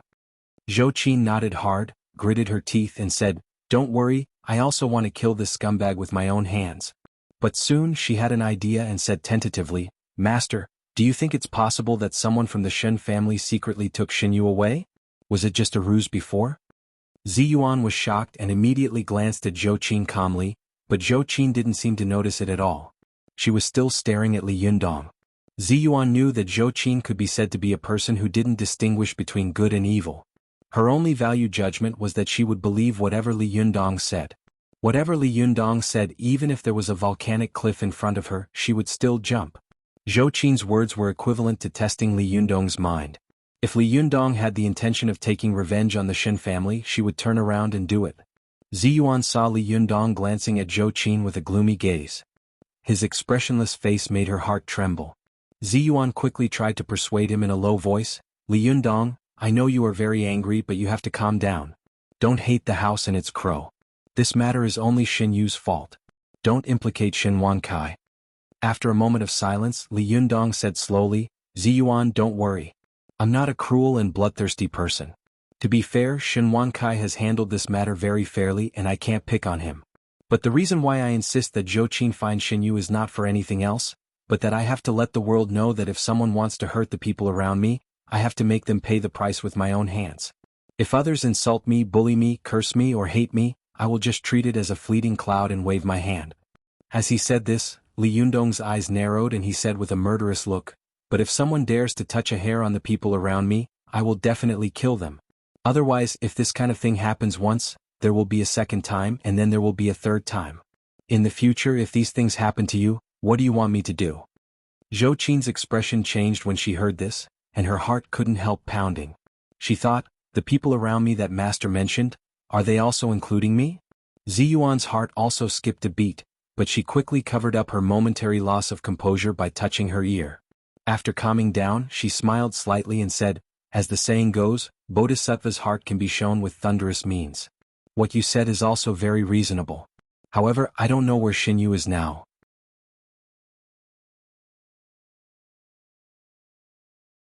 Where should we start to find him? I believe that Xin Wankai will not be stupid enough to protect his son." Li Yundong said in a deep voice, "Xin Wankai is a decisive and ambitious person. This kind of person. If we can't make friends with him, we must make sure that we can't become enemies. If we become enemies, we must make sure that we destroy this kind of enemy as soon as possible. Otherwise, there will be endless troubles in the future." Zhou Qin said softly, "Master, I think you can really consider taking Shen Wankai for your own use. No matter how you look at it, if he is on our side, he will be a great help to us." Li Yundong didn't comment. After he was silent for a while, Su Chan, who had been silent all this time, carefully pulled on Li Yundong's sleeve. She leaned over and whispered in Li Yundong's ear, "Master, don't be angry. I'm fine, aren't I? I'll be careful in the future. I won't eat anything that's not cooked for me. In this way nothing will happen. Okay." Li Yundong's gloomy face finally broke into a smile. "Hey, are you hinting that I should cook for you for the rest of my life?" Su Chan smiled so widely that her eyes narrowed into a line. Okay, I like the food cooked by Yundong the most." Li Yundong couldn't help laughing. He pinched the flesh on the girl's cheek and said, You, when can you make me less worried?" Su Chan held Li Yundong's arm tightly. She rested her chin on Li Yundong's shoulder and whispered, "I know. I will be very careful in the future. I don't want to see you angry either. You were so scary just now. I was so scared that I didn't dare to breathe." Li Yundong tilted his head and looked at her. He said with a smile, "Are you afraid to see me angry? Do you dislike me?" Su Chan giggled and held Li Yundong's arm tighter and tighter. "No, although I was a little scared of you just now, I'm very happy to see you so worried about me. Hee, no matter what you become, I won't dislike you." Li Yundong's heart was filled with warmth. He looked at Su Chan and smiled gently. "Yes, no matter what you become, I will never turn my back on you. This is what we agreed on." The two of them were intimate for a while as if there was no one else around. Li Yundong heard Zhou Qin cough next to him. Only then did he remember that there were two spectators next to him. He turned around and smiled apologetically, saying, "I'm sorry to have made you watch a joke again. By the way, Ziyuan, you came at the right time. Come and have a look at this." As he said this, Li Yundong pushed the Vajra longevity skill he had read to Ziyuan. When Ziyuan had seen Li Yundong and Su Chan being intimate before, her heart had been sour and strange. An indescribable strange feeling lingered in her heart, making her feel very uncomfortable. At this time, when she heard Li Yundong's words, she immediately stepped forward and diverted her attention. Ziyuan only took a glance and suddenly widened her eyes. Is this Master Zhang Zhishuan's Vajra longevity skill? Li Yundong laughed. I knew you knew who Zhang Zhishuan was. You really know all the sects in the cultivation world like the back of your hand. Ziyuan looked at Li Yundong in surprise. You don't know Master Zhang Zhishuan? Li Yundong laughed dryly. You know, I've only been cultivating for half a year. How could I know so many cultivators? If I hadn't met him yesterday, I wouldn't have known that there was such a person in this world. Ziyuan shook her head in disbelief. Master Zhang Zhishuan is one of the few old elders in the cultivation world of our Hua Taoist family. He is also a great cultivator recognized by the state. He used to be the people's representative of Baoji County in Shaanxi Province, the president of the National Taoist Association, the president of the Five Thunder Mountain Taoist Association in Hunan Province, and the executive director of the National Taoist Association. Zhou Qin was born in the officialdom, so she was particularly sensitive to these things. She widened her eyes and said, "This person has a great background." Ziyuan said with a serious face, "Not only does he have a strong background, but after he settled in Dingan County, Hainan, he promoted his Vajra longevity Kung Fu in the county, which set off a national health craze. Moreover, Dingan County has been influenced by Zhang Zhishuan for decades. The rate of centenarians in the county is far higher than the national average, and it is 22 times higher than the data standard of the United Nations for longevity." Su Chan exclaimed, "Wow, that's amazing. How come I've never heard of such a great cultivator before?" Li Yundong sighed and shook his head. Because he doesn't pursue fame and fortune at all, so he's not famous. Jinren Zhang has blessed the world and doesn't cherish his treasures because of the sect's opinion. I'm not as good as him. Ziyuan looked at Li Yundong strangely. Why did Master Zhang Zhishuan pass on his Vajra longevity skill to you? Although Master Zhang Zhishuan has never cherished his treasures, and the Vajra longevity skill has been passed on to many disciples, this is the first time I've heard of him giving a book version of the Vajra longevity skill to others. You should know that this is a top cultivation method that can only be passed on to outsiders. When Li Yundong heard this, his respect for Master Zhang Zhishuan increased by another level. He told them about his encounter with Zhang Zhishuan with emotion, and then said, "The reason why I called you here is that I was afraid that something would happen to me when I was wandering in the sky. At that time, no one would protect Chao Kefi and no one would protect me. That's why I asked you to come. Since you're here now, you might as well leave one of you to guard me. I've long wanted to try this realm of wandering in the sky and doing nothing in the void."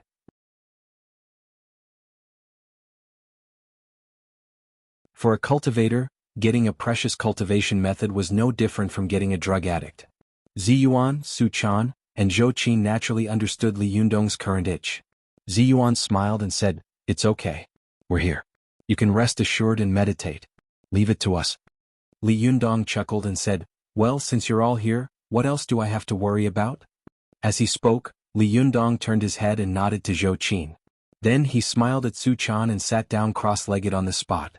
Soon he entered an extremely deep meditation. However, not long after Li Yundong entered meditation, Su Chan suddenly let out a cry and exclaimed in a low voice, "Oh, what if Yundong's mind is wandering and he forgets to come back?" Ziyuan chuckled and said, "No, although it's dangerous for the primordial spirit to travel, with Li Yundong's willpower and strength, he will definitely be able to avoid danger. It's just a matter of time before he wakes up." Su Chan looked at her eagerly and said, "Yes, but what if, when the ceremony of your Lingong sect begins in 10 days, Yundong still hasn't woken up? What should we do? What if Yundong hadn't woken up by the time the Japanese came over? What if the mystical silver fox really appears at that time and Yundong still hasn't woken up?" Su Chan asked 3 questions in a row, which immediately made Ziyuan and Zhou Qin, 2 women who were usually calm and had a lot of ideas, dumbfounded. The 3 of them looked at each other and thought in unison, "Yes, what should we do if all of this comes together?"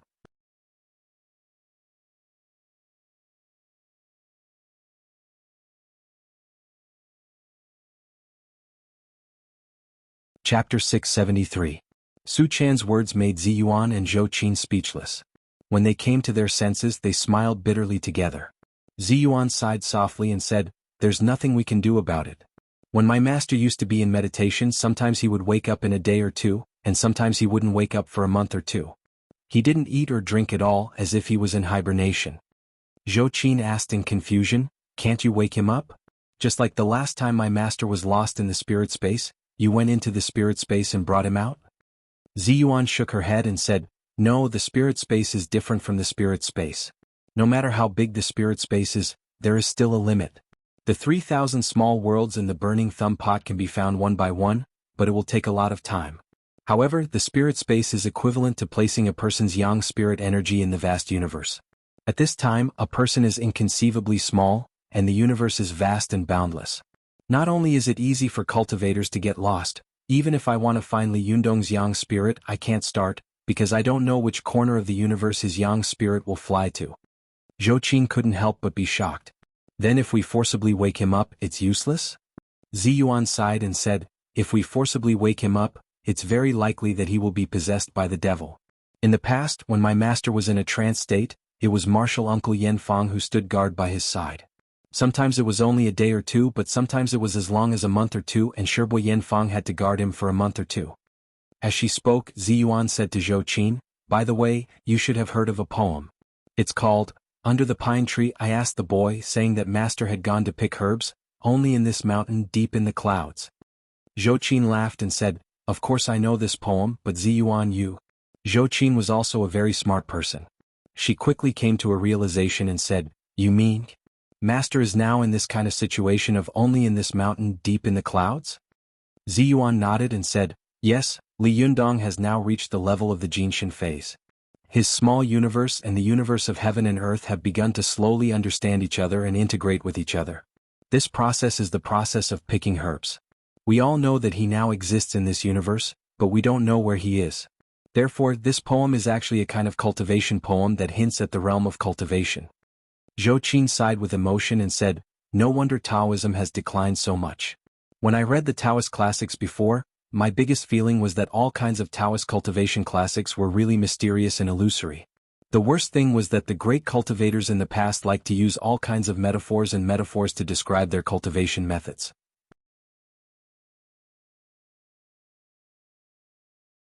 As a result, if future people followed the ancient books to cultivate according to the pictures, it was easy for them to go astray because of misunderstanding and become possessed by the devil. Unless there was a famous teacher to guide them, they might not be able to find the great way and cultivate the real method in their lifetime. Alas, I didn't expect this well-known poem to be a poem about cultivation. Ziyuan chuckled. Jia Dao used to be a monk, so he can be considered half a cultivator. As for when Li Yundong will wake up from his meditation this time, it will depend on his luck. Now that the situation is so urgent, I think he also can't wait to improve his cultivation method, so he chose to meditate at this time. Zhou Qin asked, what if the Linggong sect holds a succession ceremony at this time? There was a flash of sadness in Ziyuan's eyes, but she quickly smiled and said, the sect leader is just an illusory cloud. It doesn't matter if you miss it. Su Chan, who had been listening to their discussion about cultivation, suddenly said, Sister Ziyuan, Sister Zhou Qin, why don't I take care of Yundong, and you two go take care of President Chao? Zhou Qin immediately shook her head and said, Su Chan, I'll take care of Master. You and Ziyuan will take care of President Chao. However, Ziyuan clapped the Vajra longevity skill in her hands and said, with such a precious treasure in front of us, don't you want to learn and practice it? Su Chan blinked and said, wasn't this passed on to Yundong by Master Zhang Zhishuan? Can we practice it? Ziyuan smiled and said, since Master Zhang Zhishuan passed the classics to Li Yundong in written form, it means that he is not afraid of the Vajra longevity skill being spread out. On the contrary, I think Master Zhang Zhishuan also wants to spread this set of cultivation methods to the world. We mustn't let him down. He doesn't just give a set of ancient books to everyone he meets. This kind of opportunity doesn't come by all the time. Zhou Qin took the Vajra longevity skill from Ziyuan. At first she looked through it casually, but the more she looked at it, the more excited she became. After reading for a while, she suddenly closed the book, gritted her teeth and said, no, I can't read it anymore. If I read it again, I also want to meditate. Ziyuan chuckled and said, how about this? One of us will take turns staying here to practice cultivation methods while guarding Li Yundong. The other two will be responsible for taking care of Chao Kefi. What do you think? Su Chan clapped her hands and laughed. Good, that's a good idea. I'll take care of her for the first day. Just as Ziyuan was about to speak, someone suddenly knocked on the door. Zhou Qin turned her head and shouted, come in, the door is not locked. After a while, the door was gently pushed open, and half of a beautiful girl's body poked through the door. She said weakly, Li Yundong, isn't he in this room?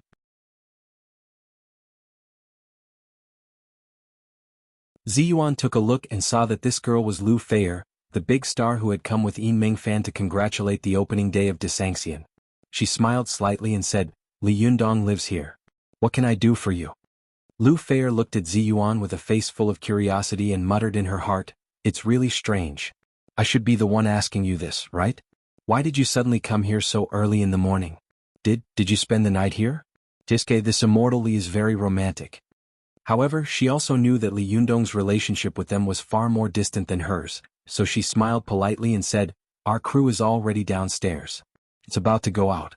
I came to ask if Li Yundong has gotten up. Didn't he say that he would go with us? Ziyuan laughed. She turned her head and said to Su Chan, you stay here and guard Li Yundong. I'll go with Zhou Qin first. Su Chan nodded obediently and giggled. Then I'll go take a shower first. After that, she tied her head up and rushed into the bathroom excitedly. Ziyuan and Zhou Qin looked at each other and nodded. They walked to the door, and Zhou Qin smiled politely and reservedly at Lu Feier. Miss Lu Feier, let's go. My master told me to take care of you. Lu Feier had seen that Zhao Yuzhen had been scared away by Li Yundong before. She had expected that Zhao Yuzhen would not appear in front of them again in a short period of time. Therefore, she had run up early this morning purely to find this mysterious immortal Li out of admiration. She wanted to spend more time with him. But who would have thought that she would see 3 stunning beauties in Li Yundong's room early in the morning, and each of them was as beautiful as her own. This really made Lu Feier feel very depressed. Although Lu Feier was unhappy, she was well cultivated. She didn't show it on her face at all. She smiled politely and brightly and said, well, welcome to our crew. As she said this, she led the 2 of them downstairs. Ziyuan was relatively cold when dealing with people. When she met people from the secular world, she would not speak if she could. If it weren't for Li Yundong, she would not have set foot in the mortal world at all. Zhou Qin, on the other hand, used to be a maverick girl from a noble family. When she was enthusiastic, she was as hot as fire, and when she was indifferent, she was as cold as ice. Especially after cultivating, her temperament had become like a winter plum in the snow. At first, Lu Feier would talk to the 2 of them from time to time, trying to find something to talk about, but Ziyuan and Zhou Qin were very cold when they met strangers. Although the 2 of them smiled politely every time they spoke and answered politely from their eyebrows and temperament, there was a kind of otherworldly aura that was superior to all living beings. Slowly, Lu Feier felt very bored as she spoke.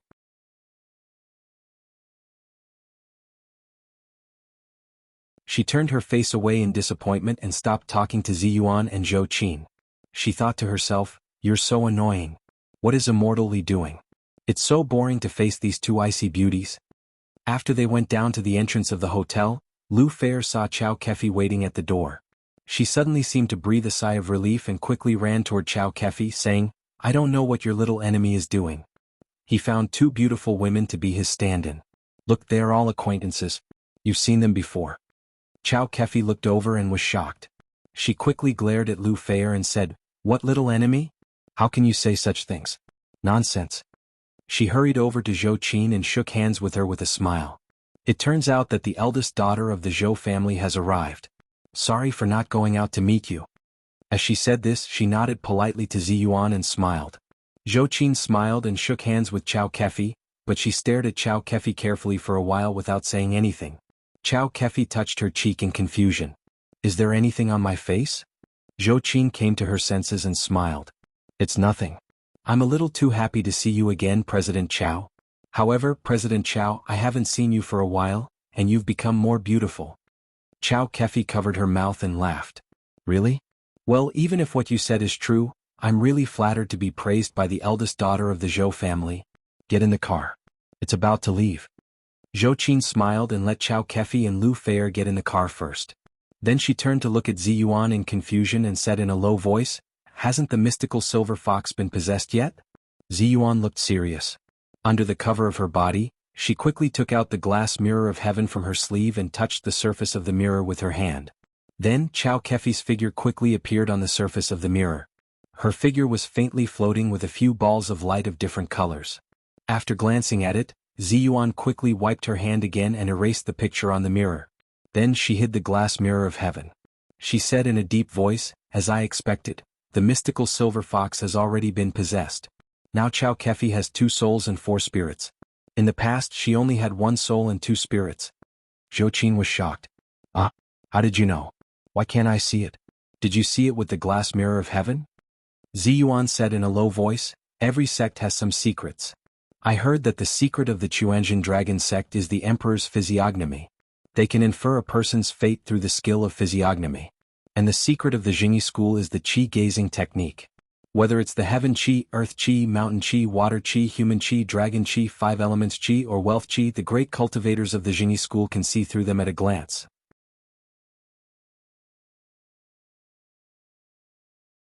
That's why Master Zhang of the Jingyi school chose Mount Longhu, the best cultivation place in the world. Zhou Qin asked curiously, what about your Lingong sect? Ziyuan smiled proudly and said, our Lingong sect is good at the secret method of sound transmission and the art of identifying souls. In fact, this is also a disguised derivation of the qi gazing technique of the Jingyi school, because the stronger a person's soul is, the stronger his aura will be, and the more prosperous the aura that can be reflected will be. At that time, Chao Kefi's aura was incredibly weak, so I deduced that her soul might be incomplete. Later, after secretly testing with the glass mirror of heaven, I confirmed this. Zhou Qin said, but, if the mystical silver fox has already possessed Chao Kefi, why didn't she show it at all just now? Could it be that the mystical silver fox was born to be so good at acting? It's impossible, isn't it? Everyone can't be like Yan Fong, can they? Ziyuan shook her head and said, I don't know. Maybe, the divine sense and memory of the mystical silver fox haven't awakened yet? Zhou Qin was stunned. What will happen if it awakens? What about Chao Kefi's divine sense and memory? Or what will happen to Chao Kefi? Ziyuan's face darkened slightly. It's very simple. There can't be two tigers on one mountain. Once the divine sense and memory of the mystical silver fox wake up, Chao Kefi's divine sense and memory will be mercilessly erased. The mystical silver fox is definitely not a soft-hearted person. Besides, if it were you, after being sealed for more than 1,000 years, would you politely give up the body of your remnant soul when you suddenly wake up? Zhou Qin's face darkened slightly. She said with a worried look, oh no. If the mystical silver fox just wants to seize Chao Kefi's body, then we can help Chao Kefi's memory and divine sense rebuild her body. But if she wants to erase Chao Kefi's memory and divine sense, isn't that too much? If Master knew about it, he would never agree. Ziyuan naturally knew what kind of person Li Yundong was. She looked worriedly at Chao Kefi, who was talking happily with the rest of the crew in the car, and said in a low voice, yes. If Li Yundong finds out, what will he do? In addition, I'll make a friendly advertisement and recommend a book of my friend. // One Blood Evil Heavenly Demon. 10 years to build the foundation, 100 years to refine pills, and 1,000 years to ascend. What? Is it to break the shackles of fate or just to live forever? You're tuning in to the Han Li's Wuxia Chronicles YouTube channel. We're so grateful for your support, and don't forget to subscribe to join us on this incredible journey through captivating stories. Your generosity through donations truly makes a world of difference, as it's the primary source of revenue that allows me to expand and enhance this channel for you. Thank you from the bottom of my heart for being a part of this adventure.